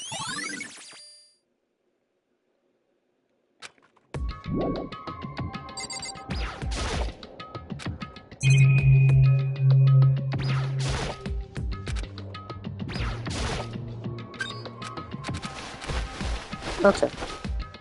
Now we got this.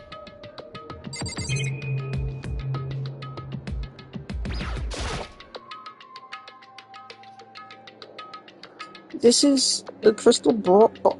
Crystal ball. Huh? A crystal ball? No, it can't be. There's no way he ever used this locker. It's just not possible.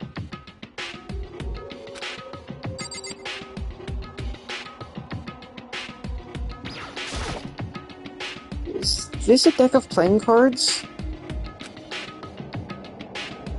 No, they're tarot cards. Wait. Aren't those used for telling fortunes? It's just a coincidence, right?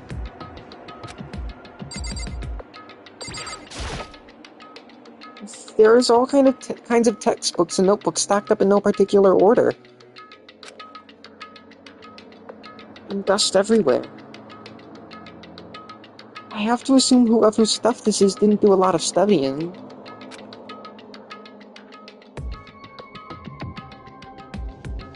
Not that I can really talk. Trying to act as casual and natural as possible. Picked up one of the notebooks I saw. But the moment I looked inside in the notebook,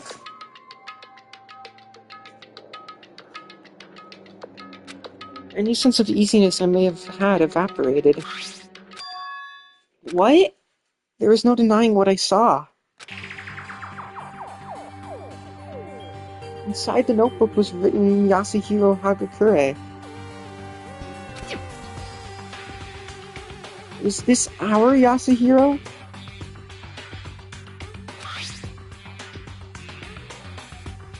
The notebook also contained a large number of notes for a variety of different cases. Which would mean he attended classes here? No, that can't be possible.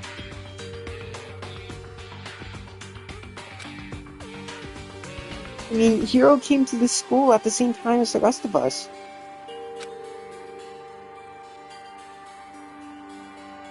We're all sucked into this evil world. We never had the chance to take any classes. So, what is this notebook?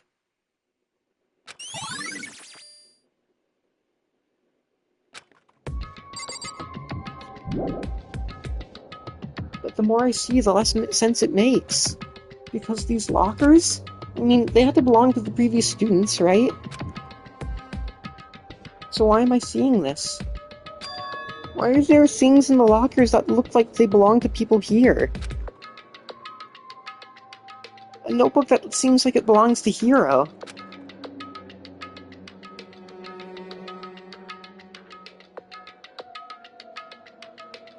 And a pocketbook that seems to belong to Kyoko.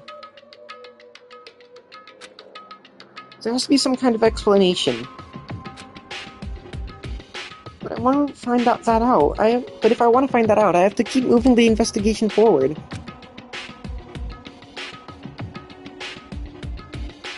And I have to believe in everyone.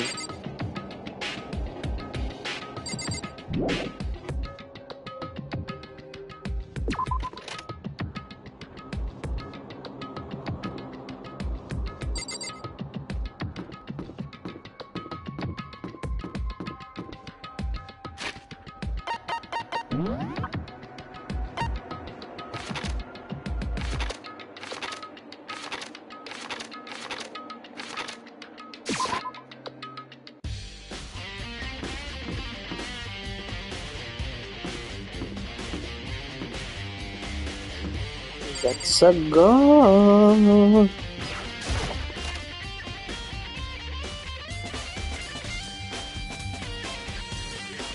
Hey, Makoto. Ah, Makoto, are you trying to look around too?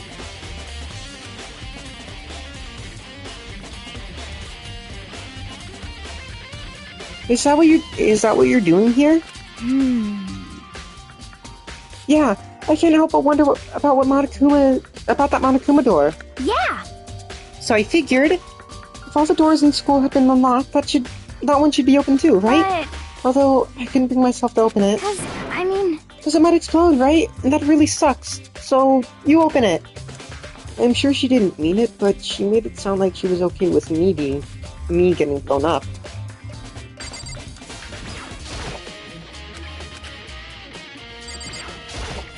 Okay. Thanks, Makoto. Okay.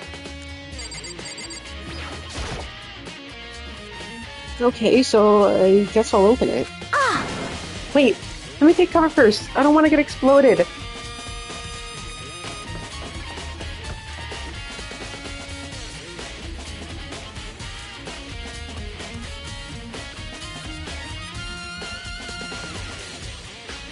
Hina reached over a nearby desk and hid it underneath it. Okay, go ahead.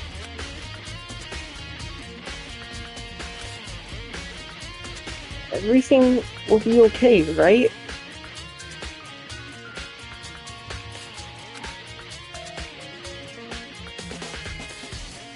Alright, here goes nothing. I threw all my weight into it, but the door opened much easier than I expected.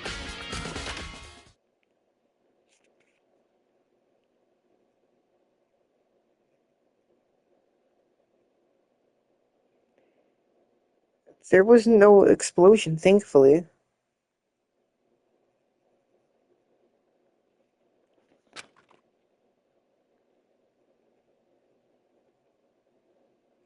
My first impression was... Huh?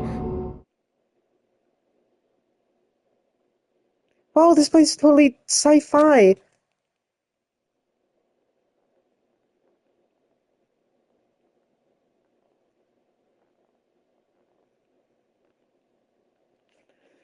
Yeah, I was kind of thinking the same thing. What the heck? I mean, every part of the school leaves a bad taste in my mouth, but... Just a second.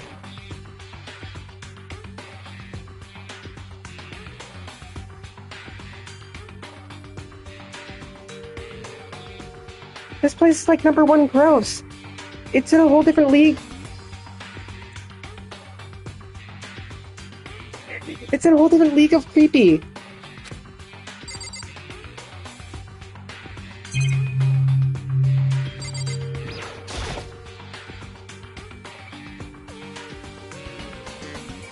What is this device?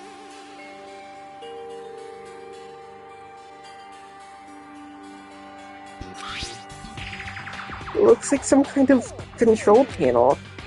It's really over the top, though. Like some kind of military installation or something.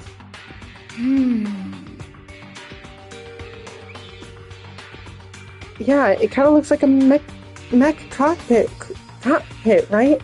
You'd probably freak out if you saw it.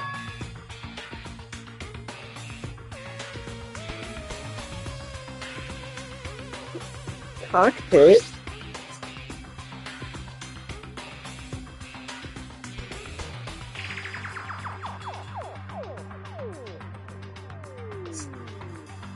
So the Monokuma room has a control panel that looks like some kind of cockpit. Then could that mean... Okay. Alright, let's start poking at it or whatever. I'm gonna start pushing buttons. Well, hold on. You can't just say or whatever. You can't just or whatever something like this. But it was too late.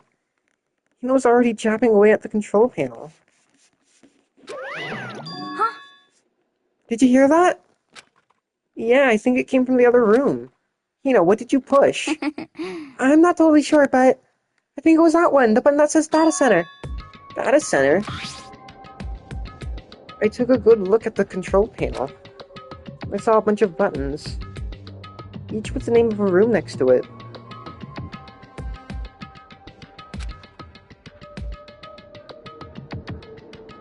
And just like Hina said, there was one labeled Data Center. That must be the one she pushed.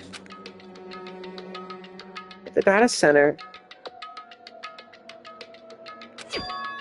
That's right next door.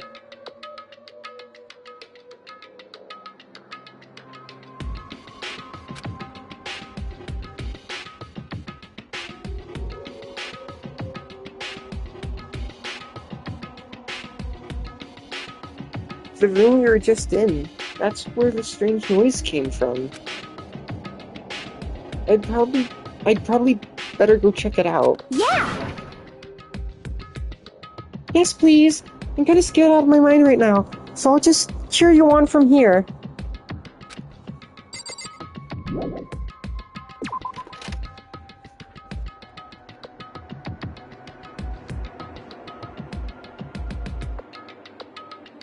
Did I just hear what I think I heard?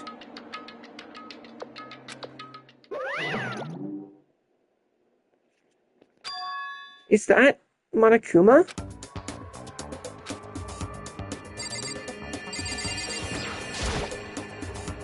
Hey! Rawr, give me all your donuts! Is that you, Hina? What? What? Aw, man, busted! How did you know? Say what? Anyway, what is this? Some kind of remote control camera kind of set? You don't even know what you're controlling? Hello. Well, I mean, I can't really see anything from in here. Found it. Ah, guess what? I found a self-destruct button. Whatever you do, don't push it. Too bad. Aw, man.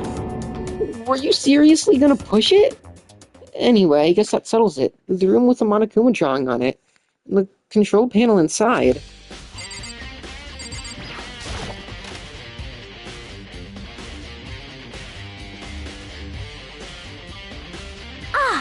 Oh, hey Makoto! What the heck was that just now? Monokuma. Huh? Huh? What do you mean? What you were controlling just now, it was Monokuma. Huh? Monokuma? What? For real? Yep, it looks like that panel definitely controls Monokuma.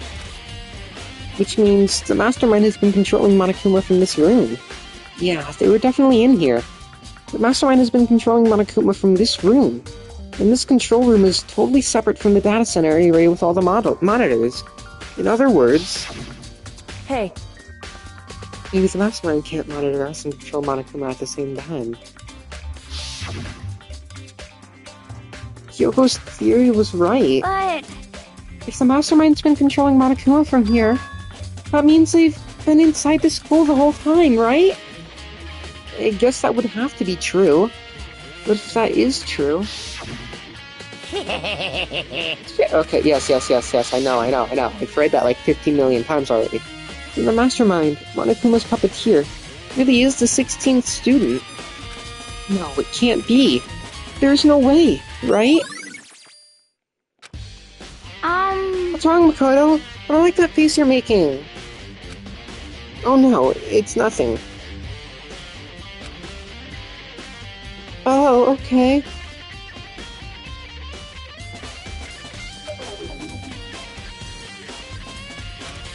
What about you? Is everything okay? Oh, well, it's just... This is where the masterminds have been hiding, right? Who knows if they set up traps or something? I can't say it isn't possible. But I really hope it's not true. So, like... You wanna leave soon? There's still other places I wanna check out. Yeah, good point.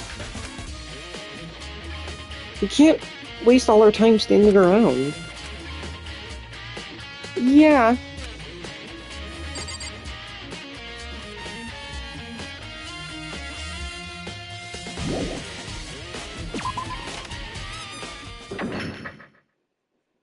Click. As soon as the door to the data center was closed, I heard a strange sound. What was that? Oh! Ah! The door just locked on its own. What?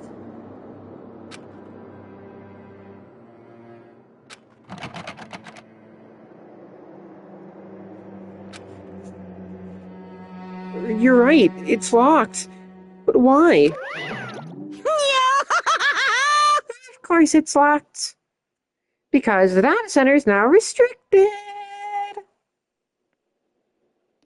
Monokuma? Just a second. Doo-doo. Hey, no fair, you can't just go around restricting whatever you like. Hey, It's for your benefit. Because if that room stays open, I won't be able to move around.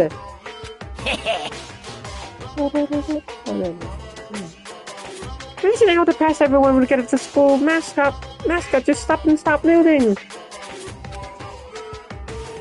Then that room. Yep.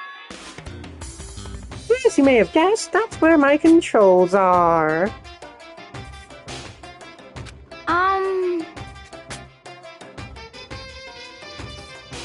So, right now, you've been operating someone in that room? Yes, indeed. Correct. No. You're a liar! But that doesn't make any sense. We were just in there and we didn't see anyone. Oh, you did, didn't you?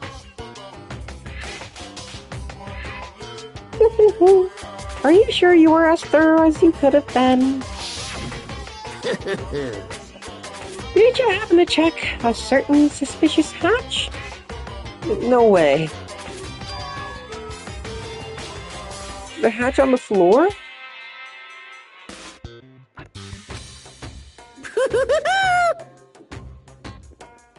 Too bad. That was your one big chance and you blew it. Too bad. Of course, that hatch can't be opened from the outside anyway, so whatever. Well then, this room is officially restricted, so no more investigating. I'm relying on you guys to tell the others. Peace!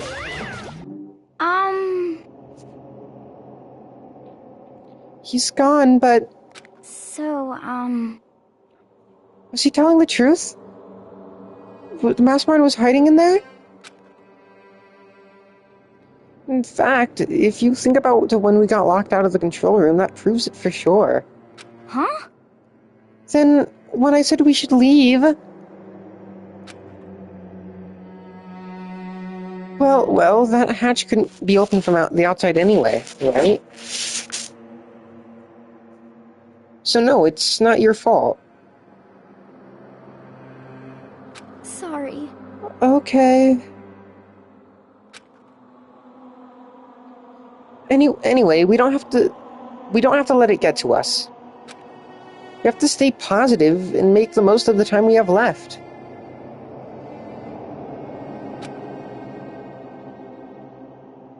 You're right. If there's one thing I'm good at, it's keeping my body moving.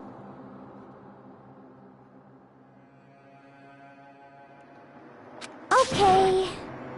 I'm gonna go run around and tell everyone what we found here.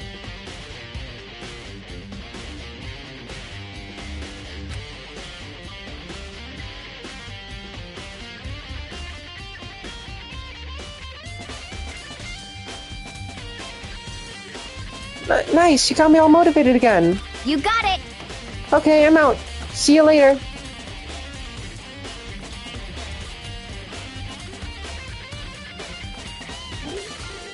He took off at full sprint. And I have to do what I can too. That's the only way forward. Okay. Was the science lab locked? I can't remember.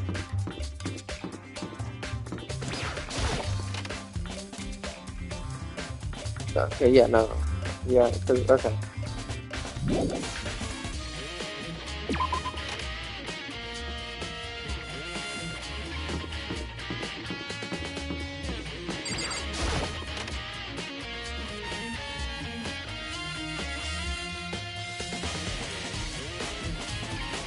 This is where the headmaster's...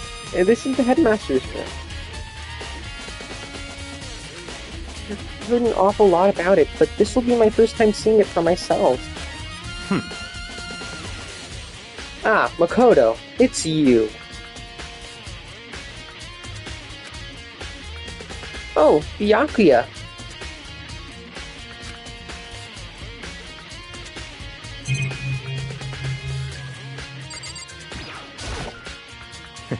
Well, you came to the right place. This time, would you like to see something interesting? What do you mean, something interesting? Take a look at this. It was on top of that pathetically ostentatious desk.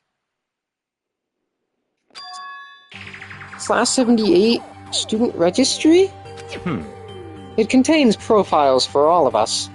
And Mukuro. So, in other words... Apparently, class number 78 refers to us. Wait, when we found Mukuro's profile in Kyoko's room. I see. That's right. It also mentioned class 78. This must be where Kyoko got that page.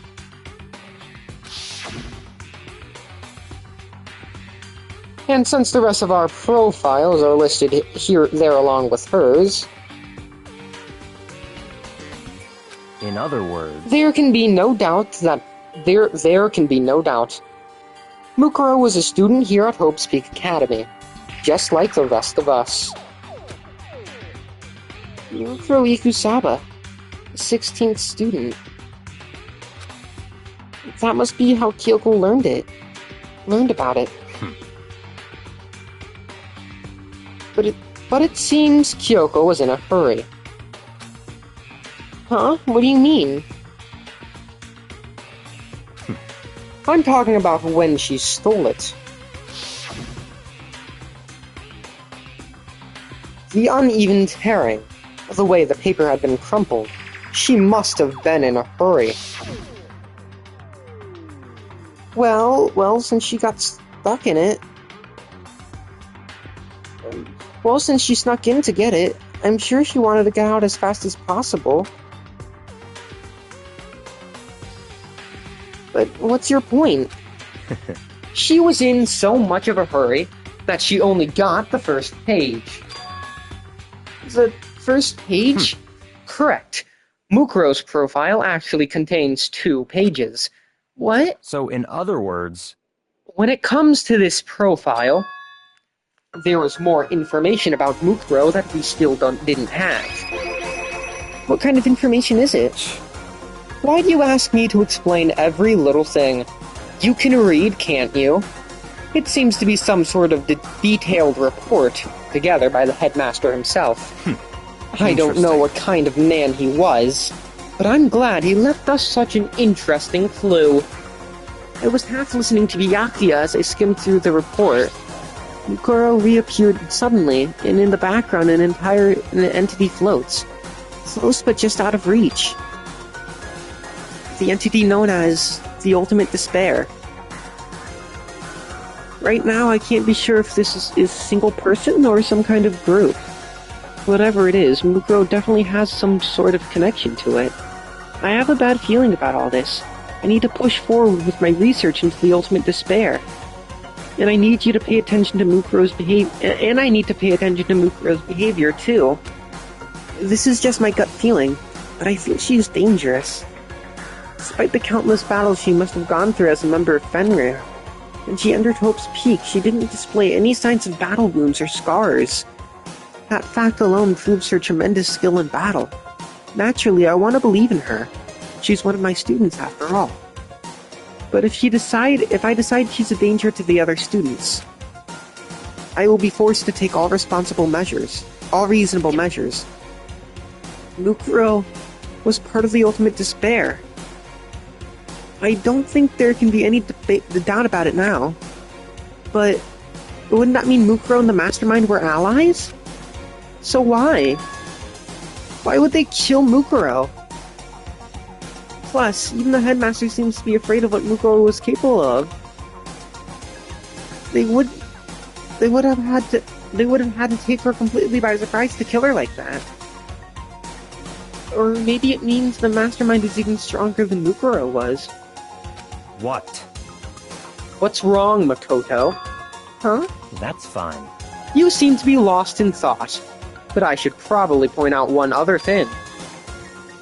There's another important bit of information within the file that you should note. What is it? Did you notice the picture in there? A picture of a girl perhaps you've never seen before.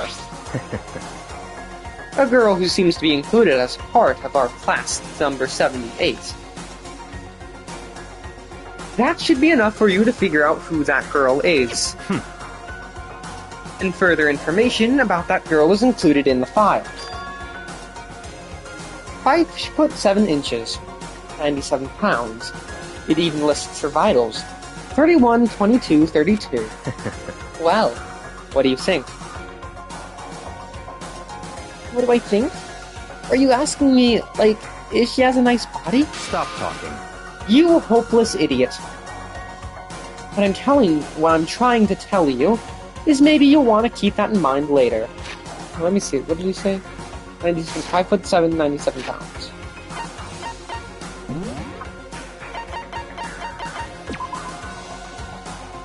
Five foot 5, 108.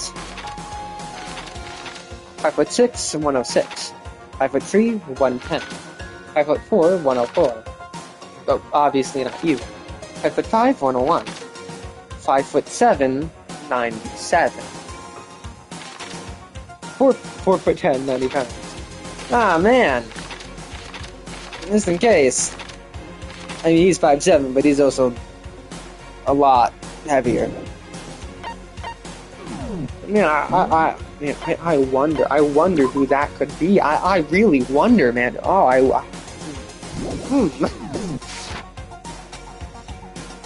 Maybe you'll make your way back to the corpse, and maybe you'll think, oh, could that mean... What is he trying to say? There's a chance the body isn't actually Mukuro? Is that what he's saying? Personally, what I'm thinking seems all but impossible. But it wouldn't hurt to confirm, right? It's all clear now. That's all I was trying to say. What you do with that information is your business. So I'm back to being Byakuya's errand boy. First profile. Oh, and one last thing. It's a bit of advice from me to you. I suggest you pay attention. Advice? For me? You seem to be getting along with Kyoko quite well. It's not that we're getting along. She's just done a lot to help me. Well, don't put too much faith in her. Huh? In other words... The cost of that faith might be more than you can afford. What are you saying? Just what I think. Call it a hunch. A hunch? But my hunches tend to be proven right. The advice is free this time. Take it or don't. As you will. I'll keep it in mind. Thanks.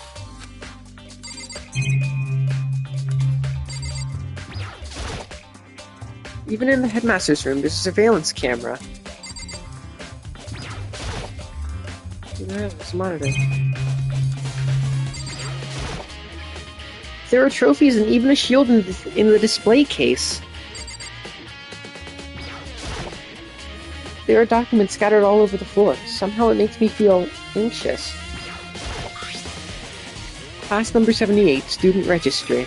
Apparently, that's us. It has a profile on me and everyone I met at the beginning.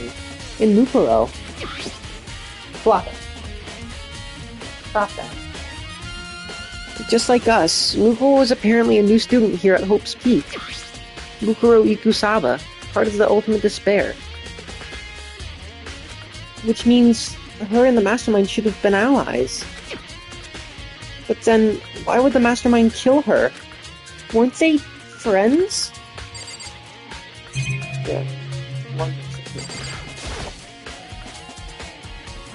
I need a bath again. Why do you have so many? Why do they keep going on here? Why do they keep getting on you? It's so much, so many of them. Let me get this one off your face. Sorry guys, I have to get something else for my dog.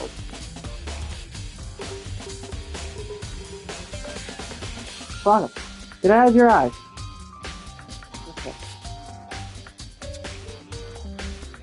Where is it?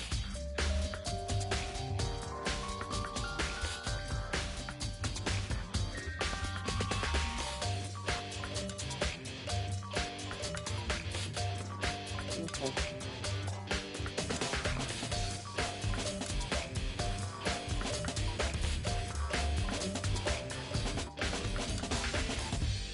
Yeah, please, I want to take this dog, man. Flocka. Okay. It's filled with files and thick books. What's that? Okay, where to next? This floor. Wait, 3 more places? Yeah, we have 3 more places left.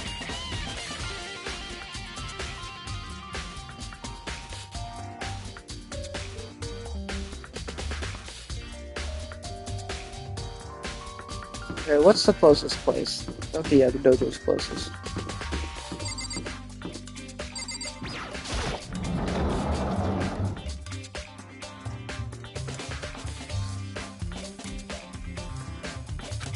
Oh, Toko, so this is where you were. What do you want? Am I so disgusting you want me out of your sight? No, that's not it at all. I just thought maybe you'd found a clue. Well, I haven't. I didn't find anything. Not a one single clue. I figured since this place was related to the case, I would have to have something, right? But there wasn't anything out of the ordinary here. Give me back my precious time. Calm down, Toko. What's your problem? Don't tell me to calm down. Do you have any idea what I'm going through right now? When everyone finds out, they're gonna call me useless. Good for nothing. Nobody's gonna see that. Master will. I'm not sure I can disagree with that. I don't want that. I'm sick of always being looked down on. Why won't anyone accept me? Well, I don't think there's any clues here, so maybe I'm gonna get going.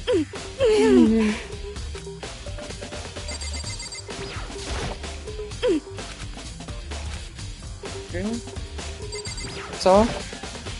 There's a bunch of wood lockers here. We found a clue. Okay. Fine.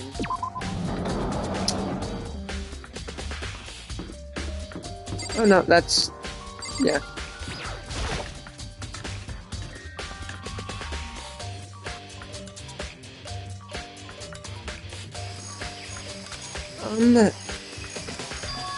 Huh? It's gone. Mukuro's body. It's not here?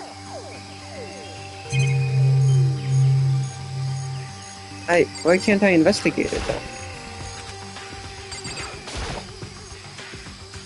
There are still just the 4 chickens left. Honestly, I'd be kind of terrified if there were more than that. Yeah, like, I can't investigate what I need to be investigating. Maybe the body's inside the tool shed? I better check, just to be sure. I didn't find anything even close to a dead body. But if it's not in here, then it must be. I have no idea where. But the corpses aren't the only thing I need to check in here. There's one other thing. That tarp. A tarp played a key role in another case, so I'd better look into it. The killer used the tarp to keep the sprinklers from getting the body wet. Which means the killer might have left some clue behind here. Huh? I didn't notice this before, but there's a small stamp on one corner of the tarp. It says, Biolab. Then this originally came from the Biolab?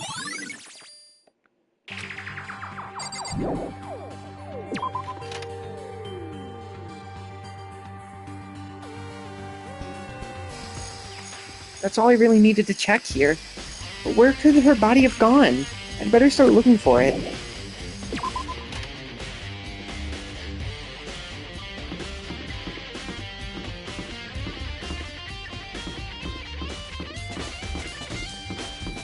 It's a long hallway, man.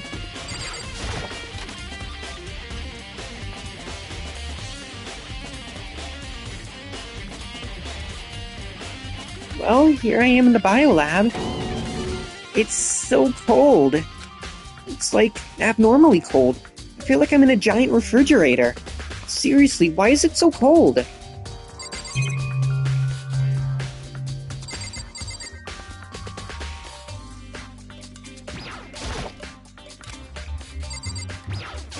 So are you gonna give me mana points? No. It's so cold. Why is it so cold in here? That's the first thing I need to figure out. Okay.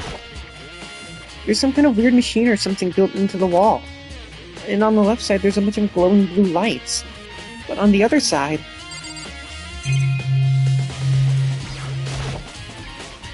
Nothing like this before. Ah, that's it!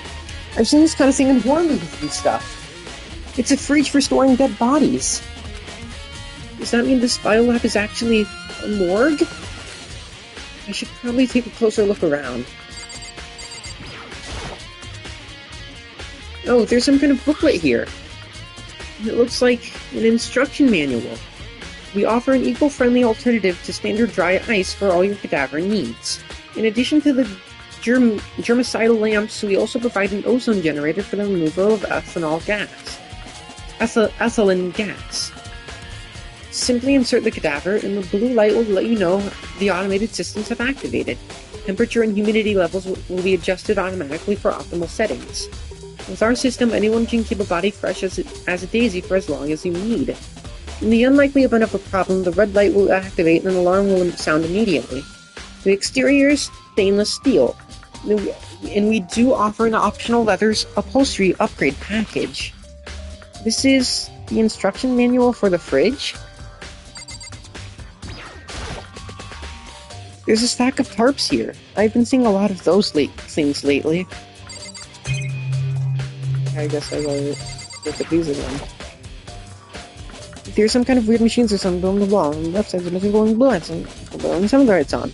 The ones on the left, the right-hand lights are off. Well, looking around, I think I get it. Seems clear to me now. It was a makeshift morgue. About those lights by each slot. It looks like it's set up so that when a slot is occupied, the blue light comes on. Which would mean inside each slot lit up in blue, another one of the victims is... I can't let my emotions take control right now. There's only one thing I can do for everyone who's died. And that's defeat the mastermind. And to do that, I have to continue my investigation. I don't have any other option.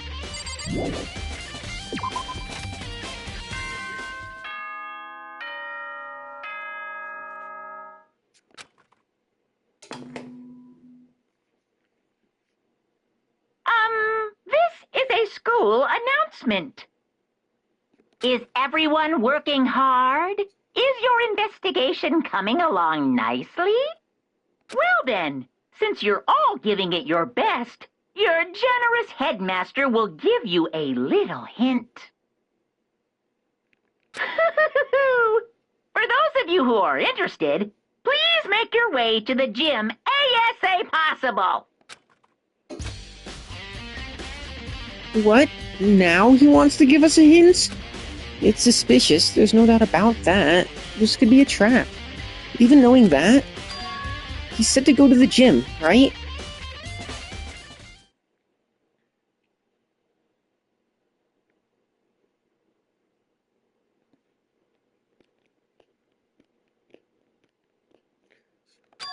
Oh, hey, Hero. Makoto! Why'd you act so surprised? Oh, no reason. You've heard Monokuma's announcement, right? Are you here to find out what he has to say? I just did, actually. I'm on my way out. You already talked to him? What did he say? Listen, sorry, but I gotta go. Hiro, wait! There was no point in trying to stop him. He ran off like a frightened animal. Hiro? It was like he was trying to avoid me. I was hoping to talk to him about the notebook I found in the locker. Has he been hiding something this whole time?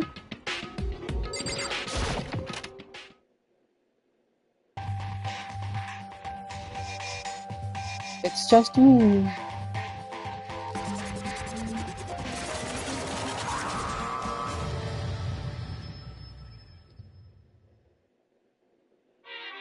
I am Monokuma! Hello, welcome, hello. Are you ready for your final hint? Well, it just so happens to be in the envelope on the ground in front of you. The envelope? Ready for the final hint? It's in the envelope. Okay. This must be the envelope. And just so you know, I won't be answering any questions about what you find inside. What? Worry, just get on with it.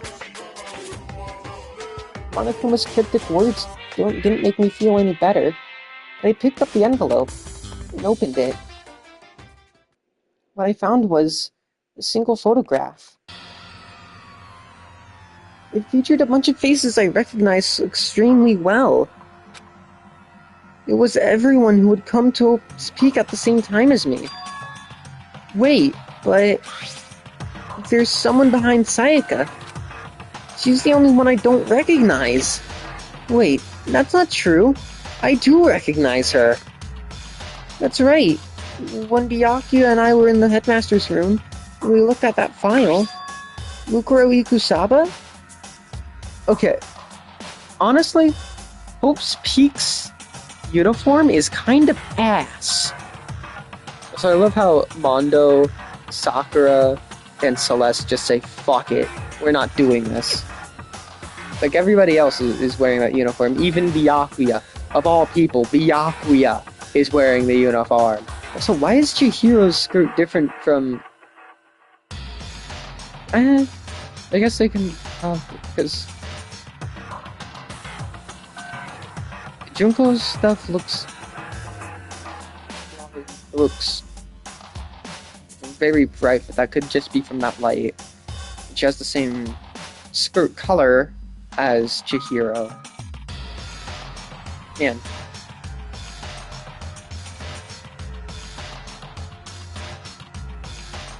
Honestly, Aoi looks very good in the uniform.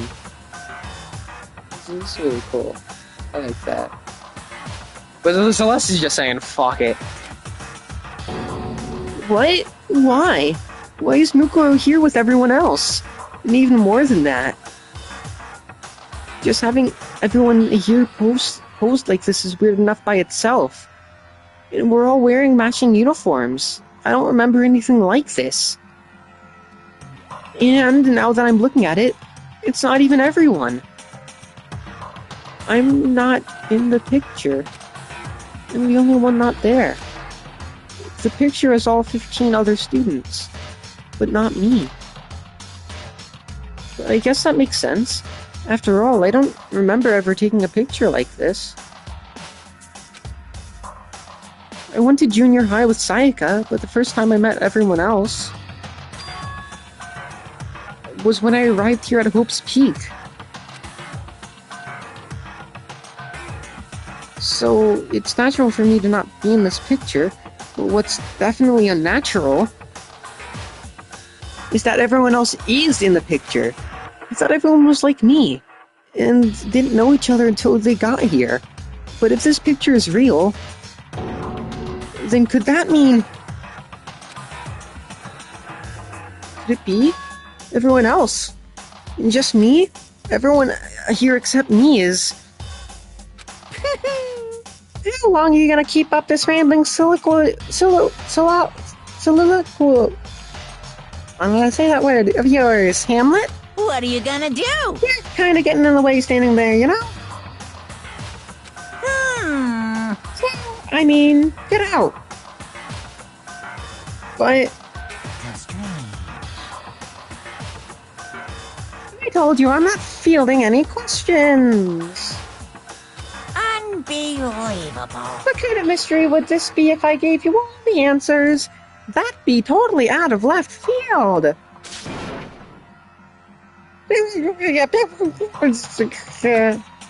I guess that means he's done talking.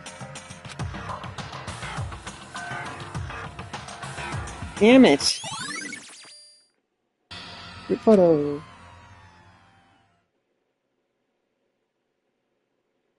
So in the end, all I found in the gym was even more confusion. And with that confusion in hand, I left the gym dejected.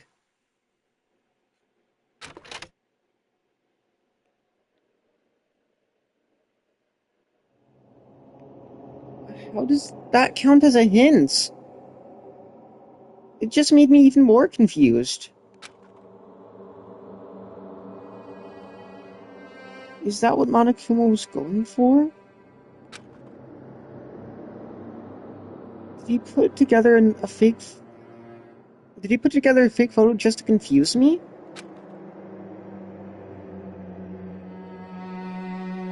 But it looked so real, so full of life. How could anyone fake that? Which would mean everyone but me.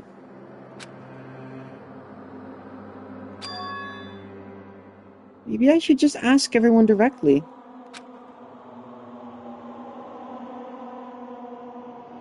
That should clear all this up. No, I have to clear all this up. Okay, I don't know where anybody is, so... No, wait, I thought yeah, I'm just checking out the full time now. It's in the archive. Let's go here then.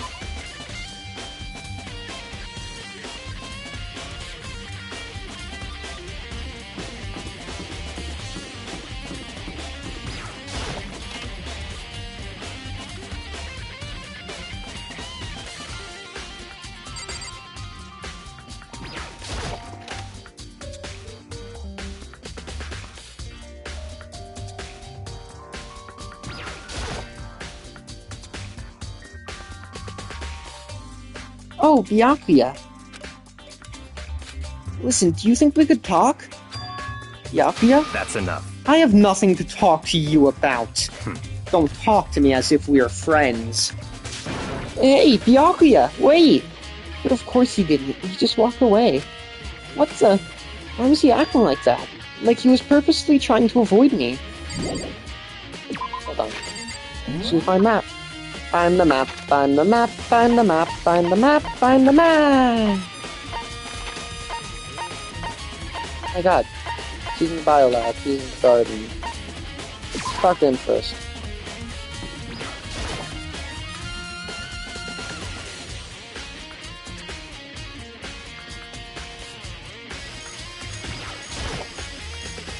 Hey, Hero!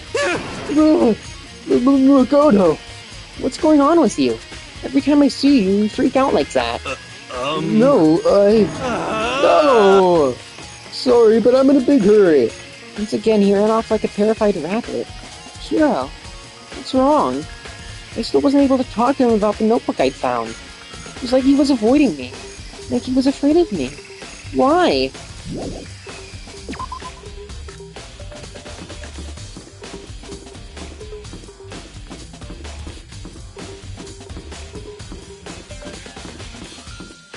Raw.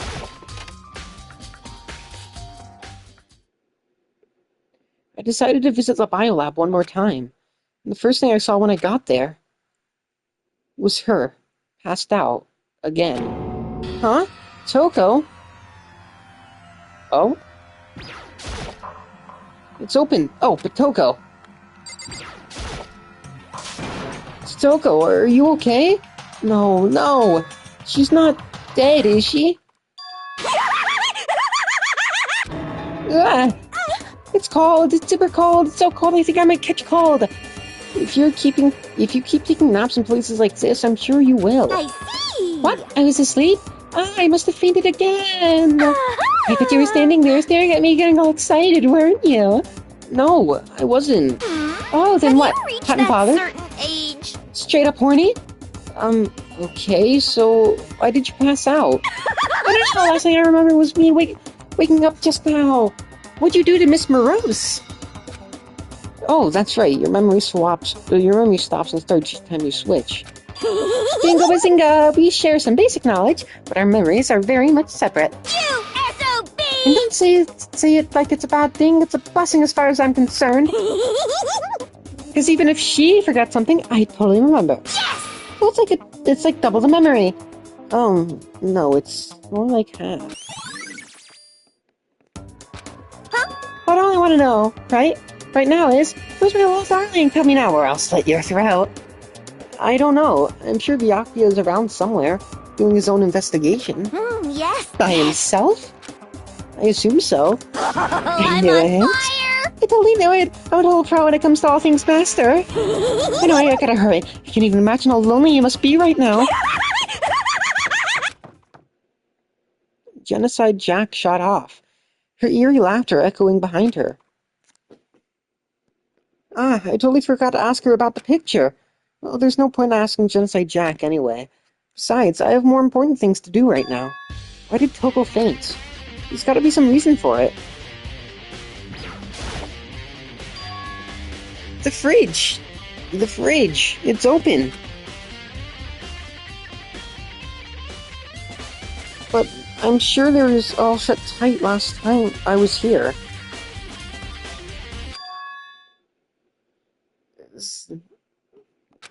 That must be why Right. she passed out. She faints so easily. Kyoko. Makoto. It's getting late, isn't it? Are you okay? Indeed. I'm sorry if I made you worry. No, you don't have to apologize. Listen. Listen, about this ring. Yeah, it's It would seem... a morgue. Yeah, I knew it. suspected as much.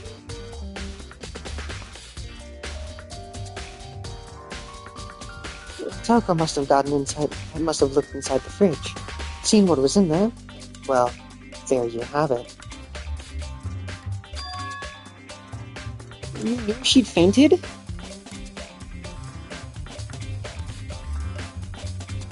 Indeed. I was on my way here. Genocide Jack came running past me. I assumed she must have sneezed, but once I got inside, the real reason became clear. It would seem... I imagine she came here to investigate, and when she opened the slot there, that's when she saw the body inside and dropped like a bag of rocks.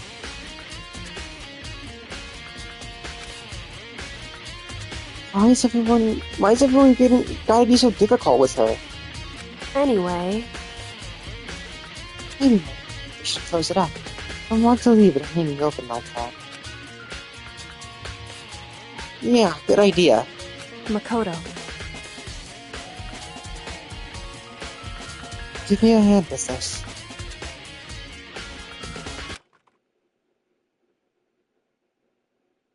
But suddenly, she stopped.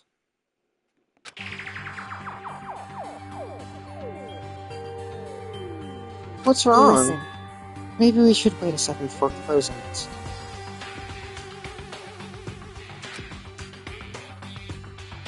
Bum, bum, bum, bum.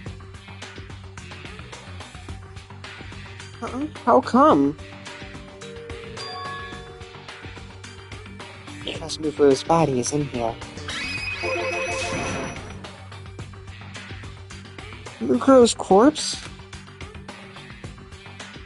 Mukuro's body is inside the fridge? I see. Just like every other time, the mastermind probably brought it up in here while we were in the class trial. The mastermind did it? Because they assumed we wouldn't be doing the class trial over again, I guess. So... You may be right. Either way, I can finally get a good look at the body. Oh, that's right. Kyoko didn't get a chance to check the body during the last investigation. Makoto. I need to do my own examination of the corpse as soon as possible. I'm going to find a clue this time. I'm going to grab the mastermind by the tail. Okay, so what should I do? So then... Why don't you just wait over there? I'll let you know as soon as I'm finished. Just wait over there?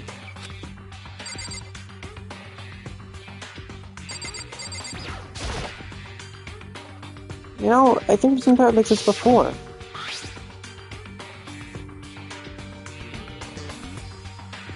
And it's the same as the one I found in the garden tool shed. If I remember, that tarp had a stamp on it that said Biolab.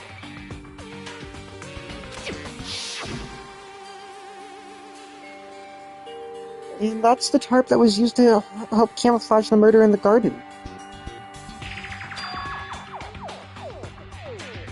At some point, someone got it from the Biolab and took it over there.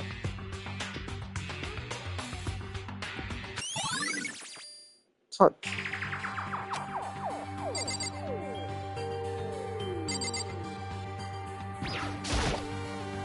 Should ask Kyoko about that group photo. After all, she's in it too.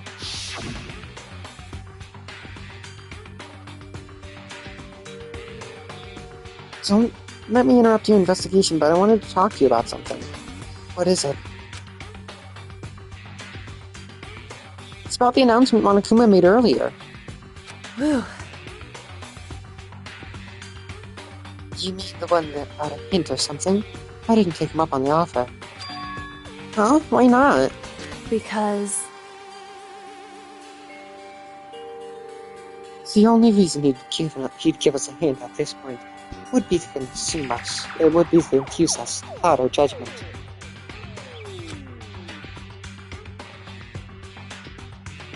I can solve this mystery on my own without whatever hints he may have to offer.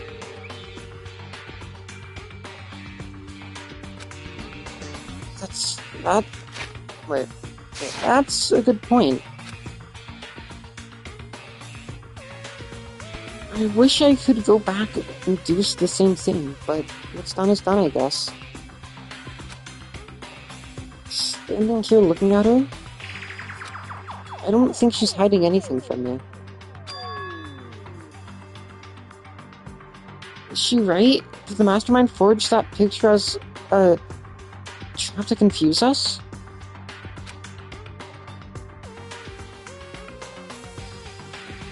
That's gotta be it. There's no other explanation.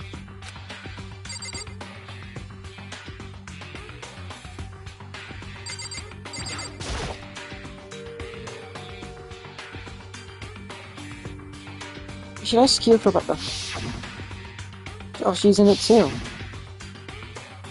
Okay.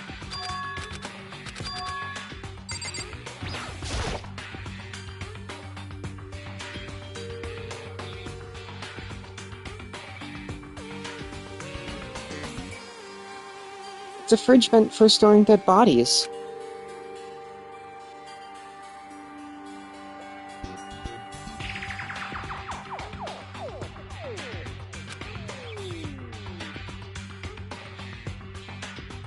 I can't do it. I can't look inside.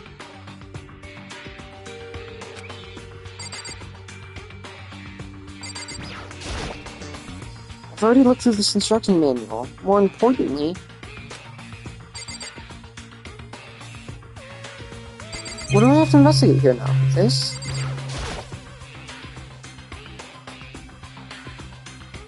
The left side of the refrigerator, a bunch of blue lights are on.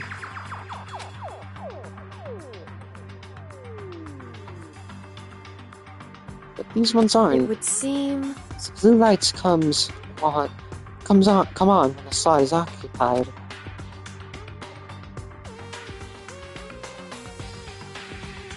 So when someone is in there, the blue light comes up. The blue light comes on. Looking around, the number of lights that are on, including Lucaro's, there's 9 in all.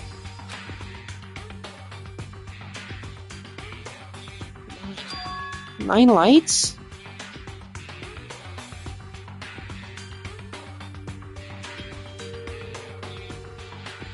Nine lights.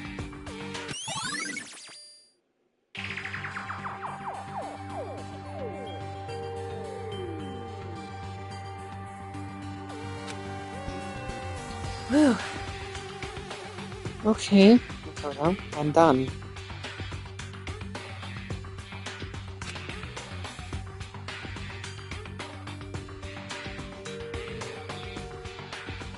Already? Jeez, that was fast. Indeed. Anyone can do good work if they go slow. Okay, so I'll make my report brief. Spears. Ah, so did you find anything? Indeed. I paid careful attention to the wounds and the traces of blood. It seems highly likely that stomach wound and blow to the back of the head were inflicted after death.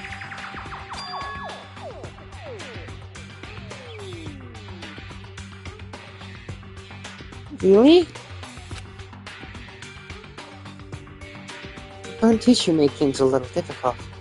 I'm completely confident in my abilities.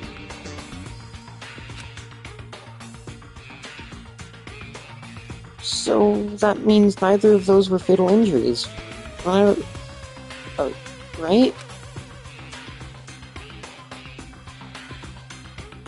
Then what was the fatal injury?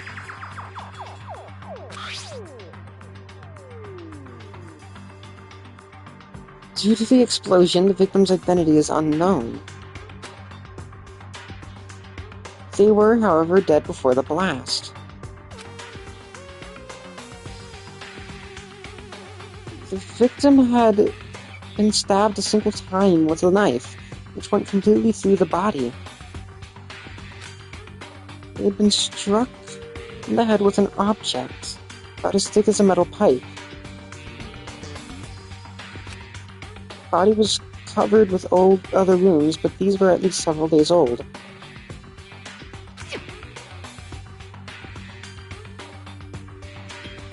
The only other option is those other wounds, but the file said they were old. Is that right? Where does it say they're old? Huh? Because... All the Monokuma files said that they were inflicted at least several days ago. I guess I don't see the difference. Wrong. Well, the difference is immense, considering the impression they give. Listen. You seem to be equating several days old with simply old. However... That doesn't quite follow logically. Old wounds, it makes it sound like they've been there forever. Like they're not related to the murder. Are you saying they are?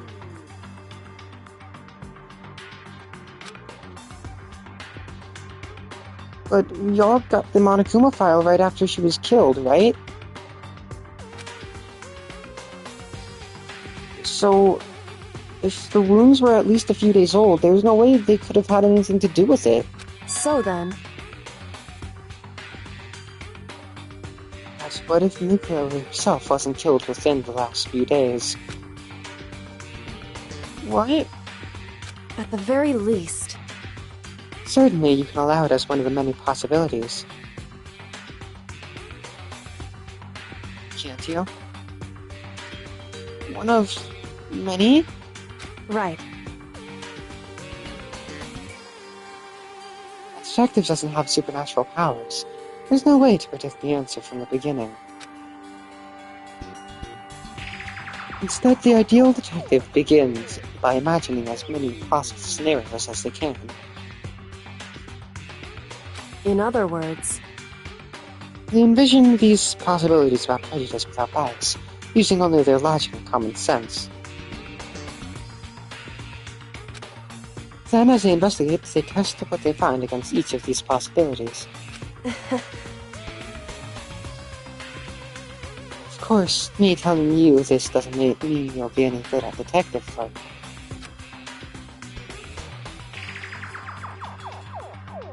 But beyond using that to solve this particular mystery, you should keep it in mind for the future. hey,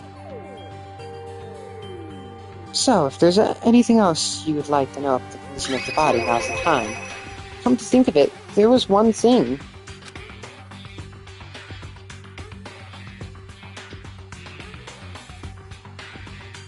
Earlier, when I was looking at Muko's profile, it listed her height and weight. so... 5'7", 97 pounds. Vitals were 31, 22, 32. Did I get that all right? You remembered all that?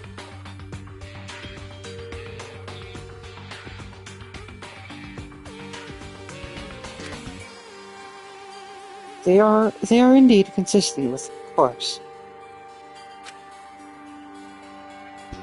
So then... Indeed. And don't forget about the Fenrir tattoo. There's absolutely no mistake. Indeed. Our victim in this case, without a doubt, is, without a doubt, Mukuro Ikusaba. And? Is that all you wanted to ask? Yeah, I think so. So then... Then it looks like we have no further business with Mukuro's body. Let's get going. It's kind of chilly in here. Oh, wait, are we not going to put the body back? Don't you think it's kind of sad leaving it out like this? Why? Sad? Did you forget she was our enemy once? A part of our ultimate despair. But she still got killed. She's still a victim. Hey, Have you ever heard the phrase, you reap what you sow? Well, yeah, but still.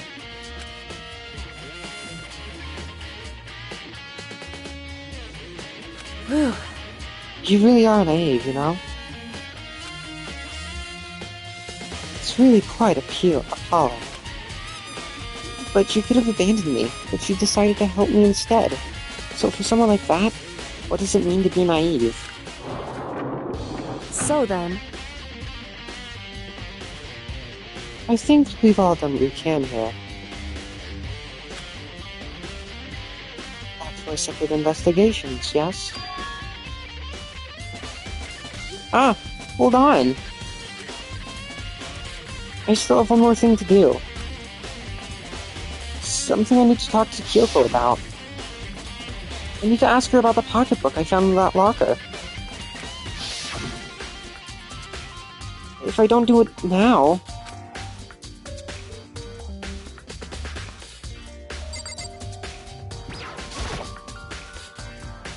Hey, Kyoko?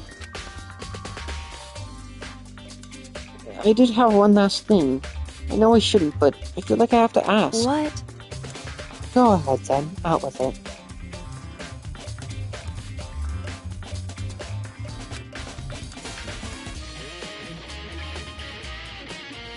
Have you really not seen your dad? Have you really not seen your dad even once since you got here? What? So... What do you mean? Well, you know all those lockers on the second floor of the dorms? Indeed. I do, yes. But to get into any of the lockers, you'd need the handbook of whoever the locker belongs to. Actually, I managed to get them open using that emergency handbook. I see. The one you found in the headmaster's hidden room. And? So, did you find anything worthwhile in the lockers? I found a pocketbook, and after looking through it, I think it must be your pocketbook. Why is that? And what makes you say that? Because... Like I said, only the locker's owner should be able to get into it, right? I can't imagine those lockers belong to any of us. After all, we only got access to that area just recently. What I'm saying is, there's no way I could have had access to any of those lockers. And if I did have a pocketbook, why would I bother putting it in the locker? Everything you just said makes perfect sense, but there was something written inside. It was about the headmaster, about your father. What? If that's true... Does that mean the video is real too? Video? Makoto. Makoto. I think everything is finally starting to fit together to reveal a cohesive picture.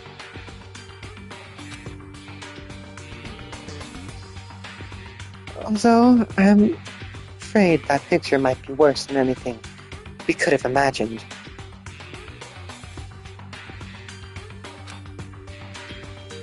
What are you talking about? I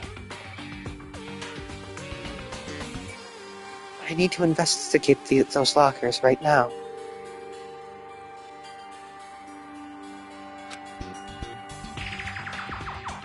I need to confirm what you just said with my own 2 eyes.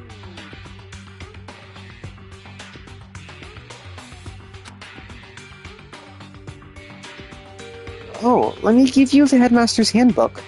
That way you can... So... That won't be necessary. If I'm right about this, I shouldn't have any problem opening the locker with my own handbook.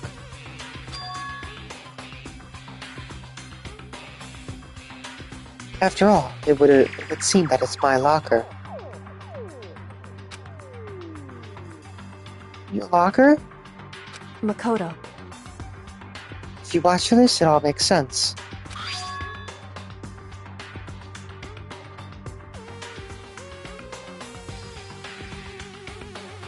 DVD? And it says Class 78, urgent interviews. So...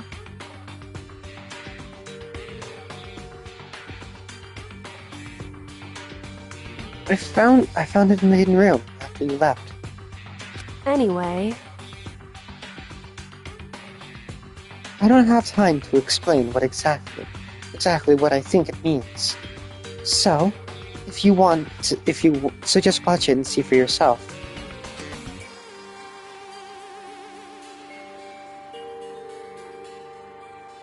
I think you'll realize exactly what it means.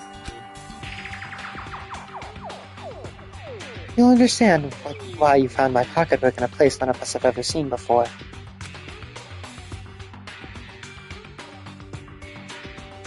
None of this makes any sense.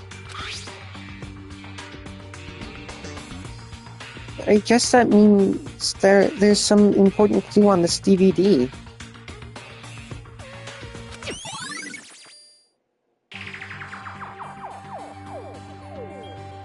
Makoto. Oh, and now it's my turn. You have a second to listen to me ramble. Ramble? In other words... So as it turns out, the arrangements I'd made didn't stick. What I mean is, I'm less and less sure of everything, even my own feelings.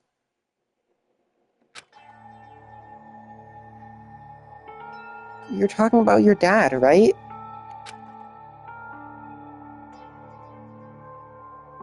I can never find the answers to the questions I want to ask.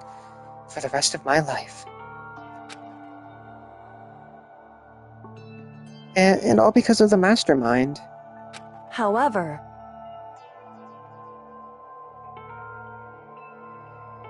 and there's just one thing I am sure of.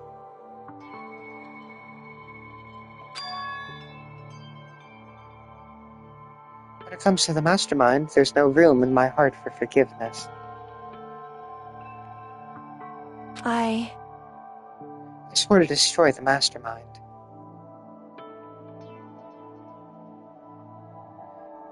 This is just one more reason to follow through on that threat. To follow through on that. Kyoko's eyes burned with the fire of determination.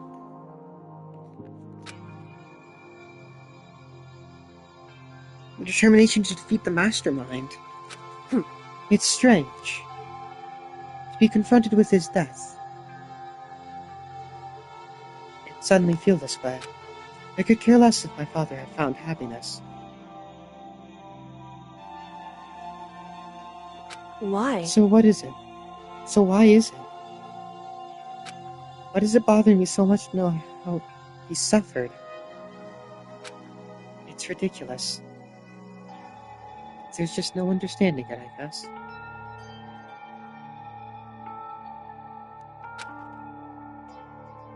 She let out a small laugh as she said it.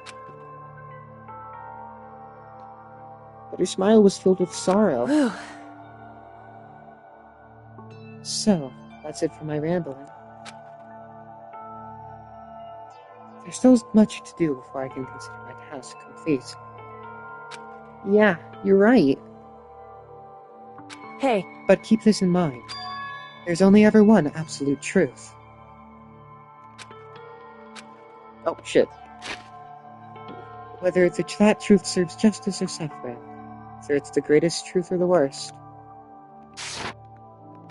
What do you mean? Makoto. Even if the truth you uncover is filled with hopelessness, you still can't give up hope. Absolutely not, because all I can do is keep moving forward. That's pretty much all I'm good at, you know? Indeed. Sorry if that was strange. So then. Anyway, I need to be going. I'll see you in the class trial.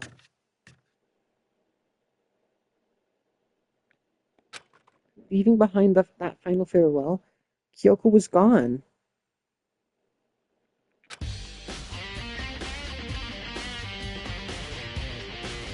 I better get going myself.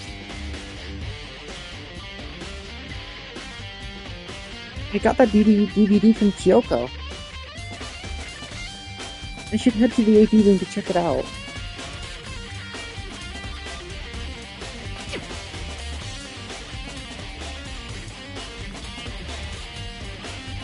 Kyoko said something about a hopeless truth.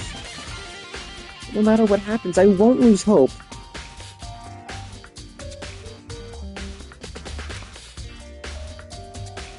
Even if it's the worst truth in the world. I can't afford to lose.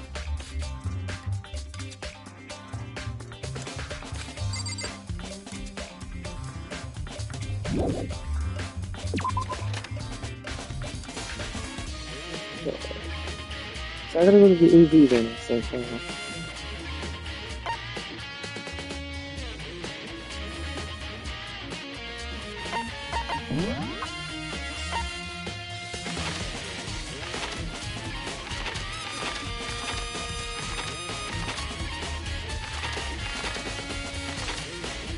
I already want this.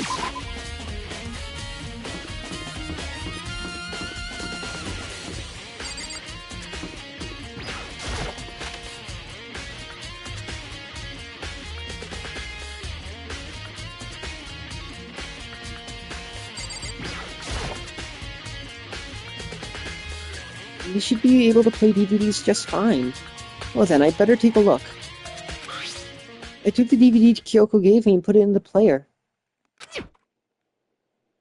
It said that it was playing, but nothing appeared on screen.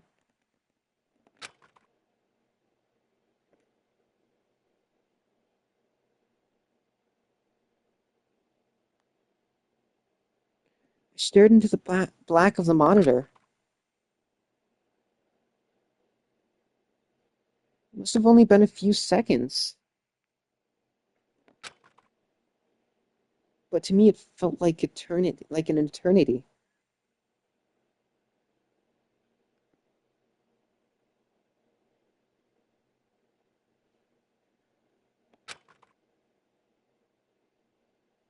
And then, all of a sudden, an image appeared.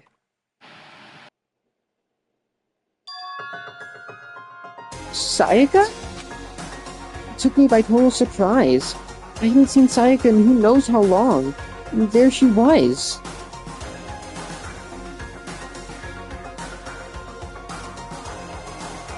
Okay then. Are you ready to begin? Oh, hi Mondo.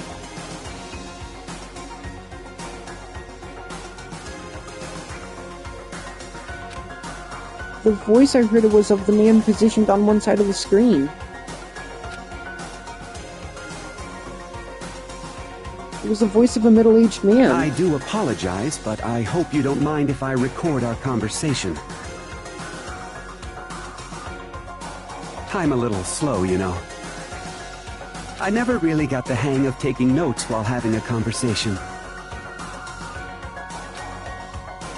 Sounded like he was trying to make a joke, but Sayaka's tense face didn't move a single millimeter. So this video is meant to serve as a kind of contract substitute. It's not that I don't trust you guys. It's more like insurance. So please don't worry too much. Now then, let me get straight to the point. There is a chance that you may have to spend the rest of your life here in the school. Can you accept that? You want me to accept that? Sayaka was obviously at a total loss. It made total sense. Who would agree to spending the rest of your life in the school? Except... what? Thank you. And I'm sorry about all this. Well, I can promise you that I will do everything in my power to keep you safe. As the headmaster of Hope's Peak Academy, I give you my word.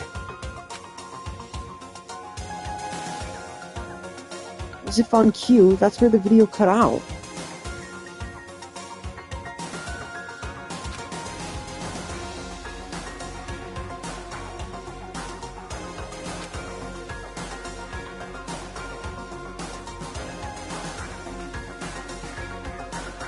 There was a lot I hadn't understood up till now.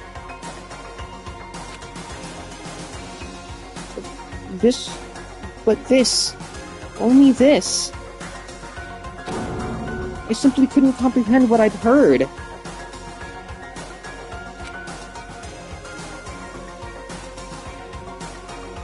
Because I know how much Sayaka wanted to get out of here. I know how much she wanted to escape and pursue her dreams with her friends again.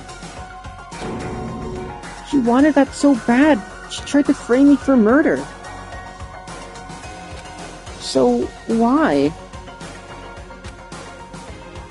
Yeah, why would she say yes to living here for the rest of her life?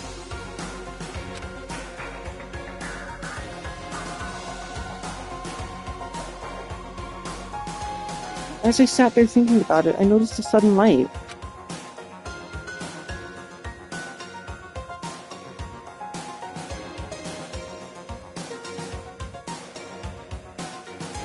On the monitor, the video that I thought I was finished flashed back on screen. I started back to the screen.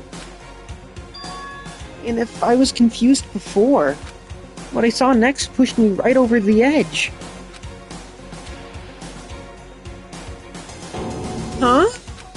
What I saw was me. Impossibly, undeniably me. So, Makoto, before we begin, I should let you know that I'll be recording our conversation. Yes. Me and the headmaster were looking at each other. He and I were having what seemed to be a fairly normal conversation. But the I in the here and now, had absolutely no memory of it. I had no memory of even meeting the headmaster, much less sitting down to talk to him like this. Now, shall we get straight to the point? Makoto, there's a chance you may have to spend the rest of your life here in the school. Can you accept that? Yes. This can't be real. I'm I said sorry yes? I'm putting you through all this. Well, I mean, we don't have much of a choice, do we? But I promise that as long as you're in this school, I will do everything I can to protect you. As the headmaster of Hope's Peak Academy, that's the very least I can do for you.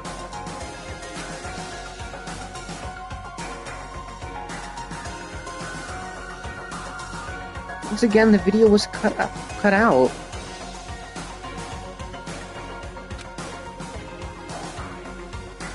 From there, the video repeated the same scene again, and again with the others.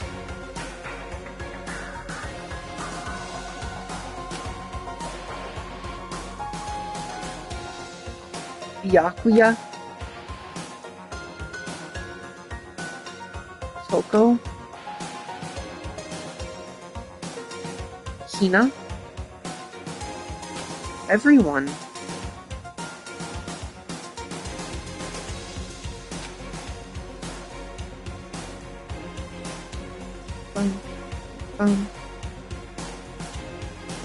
They all said that they agreed to live in this school forever.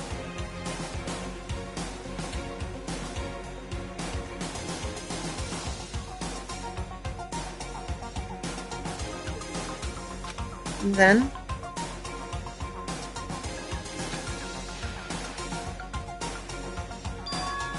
Kyoko. Her interview with him had been recorded just as clearly. Without a doubt, she had met him. She'd sat down with the headmaster of Hope's Peak Academy. Her father. And when he asked her his question, she answered the same as everyone else.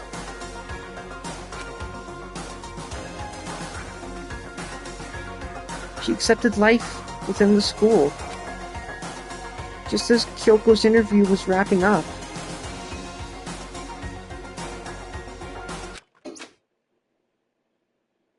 The monitor suddenly went black.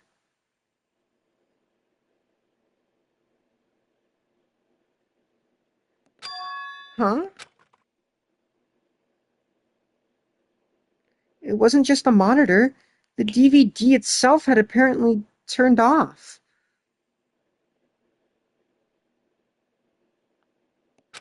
Which of course meant that the DVD wasn't playing anymore.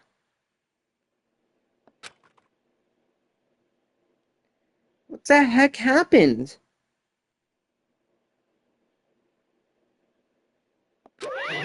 Say what? See, looks like it broke out of service.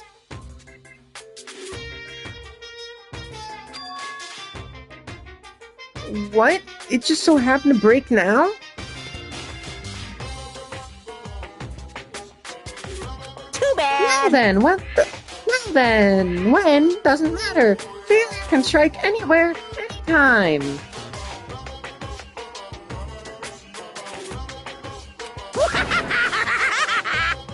That's what failure is, right? Failure my ass. You cut the power on purpose. Well, whatever. It'd just be more of the same. Even if I watched the whole thing, it would just be more of the same. You'd ask them the question, and they'd all say yes. I couldn't help myself. I let out a huge, exasperated sigh, but as I did, I remembered something. That's right. I fainted too. And then, when I woke up, I noticed a strange feeling of separation within myself, a disconnect. It would seem... Thinking back on it now, at that point my memory was gone.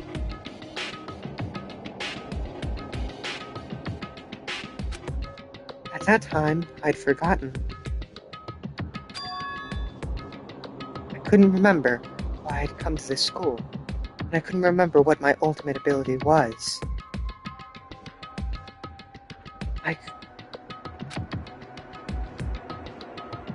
But what would make you forget all that? Hey. Strange, isn't it? It's hard to imagine it happened by chance. It seems much too convenient. A convenient outcome. Something that seemed to obviously work in favor of the mastermind.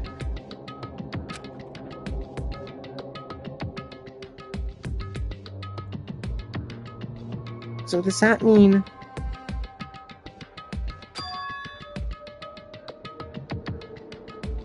I've lost my memory too?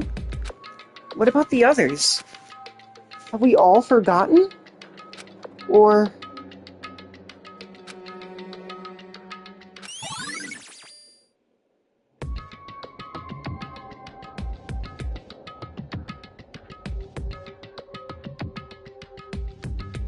Interview DVD.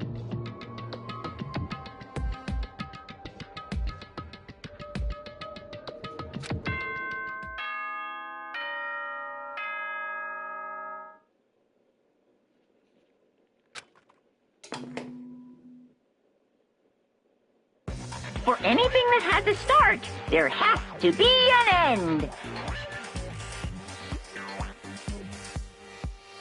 And if the end comes, then that means it's time for a fresh start. There is no night that doesn't have a dawn. Although that dawn is totally pitch black. There is no storm that won't eventually end. Of course, then that leads to drought. But as I said, every end is the promise of a new beginning. Which is why I'm sure we'll get to meet again, because the end is only the beginning. Anyway, let's get started. The beginning of the end of the class trial. Everyone gather once again at you-know-where.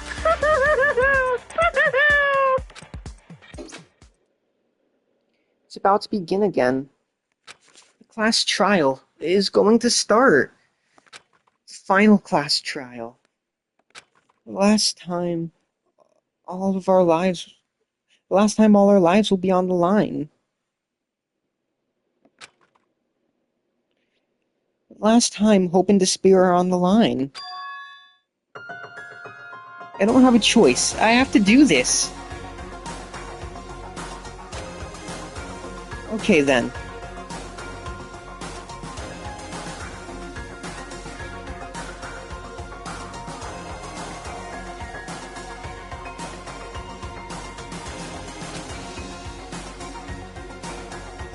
This is the end.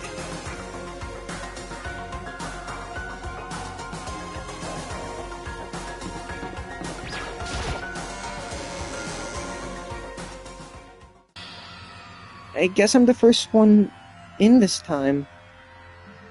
Makoto. You're early, Makoto.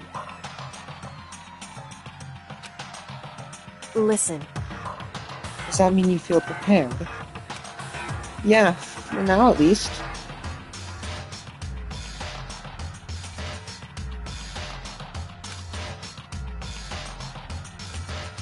But where's everyone else? Why aren't they here yet?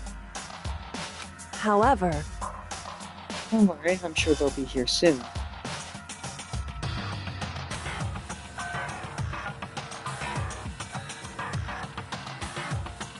And just like she said. Byakuya!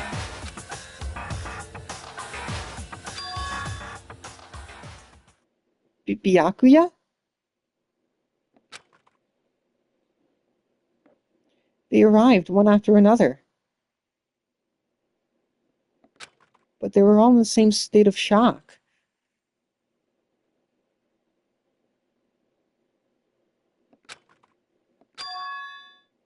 Hina? Hiro?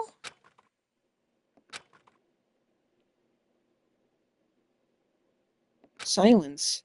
And it wasn't any normal silence. It was the deafening silence of fear and suspicion. It was like first-class trial. You called for me, and so I appear. Oh, I'm late. Strong Silent Master is so wonderful, so cool, so hot. My loins are all ablaze. Yes! Now listen, everyone, everything will be fine if you just leave it to me. My beautiful scissors! With my sharp scissors in hand, I'll stab and gouge and shiv the Master of Evil.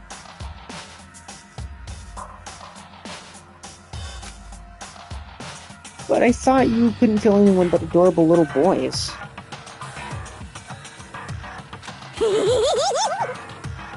If that's what Master wants, it can be boy, girl, or anything in between. I can handle it.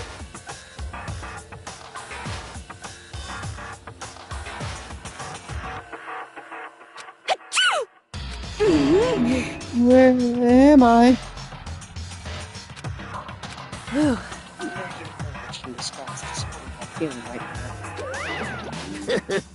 Is everyone here? Oh, and wearing our gloomy ghost faces, I see. Well now. Okay, well then, let's begin. Thrills, chills, kills! This final class trial is going to be slapped in with pitch black despair by Maxium Sorrow. That's fine. You're right, this is the final class trial. But this time, it will be fair. How strange. There Unbelievable. was a Mr. Fair Guy Universe contest. He'd take home the tiara every year. We're gonna win this game super fair and square. Today, I'm feeling white. And I'll make sure everyone watching at home knows that despair is mightier than the hope.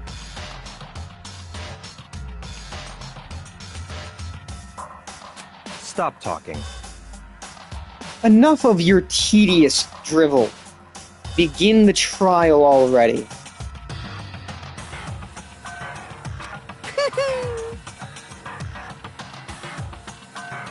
Sure. Let's begin the trial already. I'll be waiting for you down below. You guys. So don't try and run away.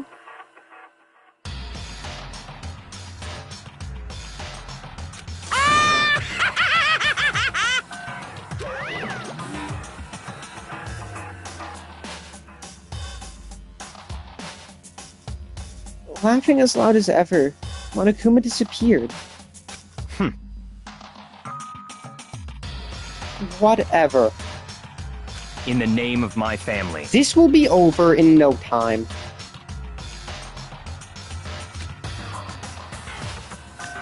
With an inexplicable confidence, Byakuya was the first into the elevator. But when everyone followed.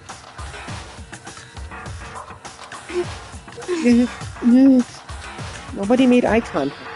Nobody said a word. They just disappeared into the elevator. Hey, They're all acting odd. Like they're paranoid, suspicious of each other. however, But you know why that is, don't you? Yeah, I think so. However... Well, you can tell us all about it soon. Last try. You're right. I'm ready. So... Ready to win, right?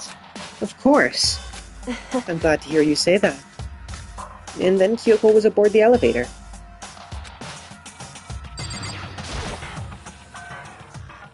I started making my way toward the opening.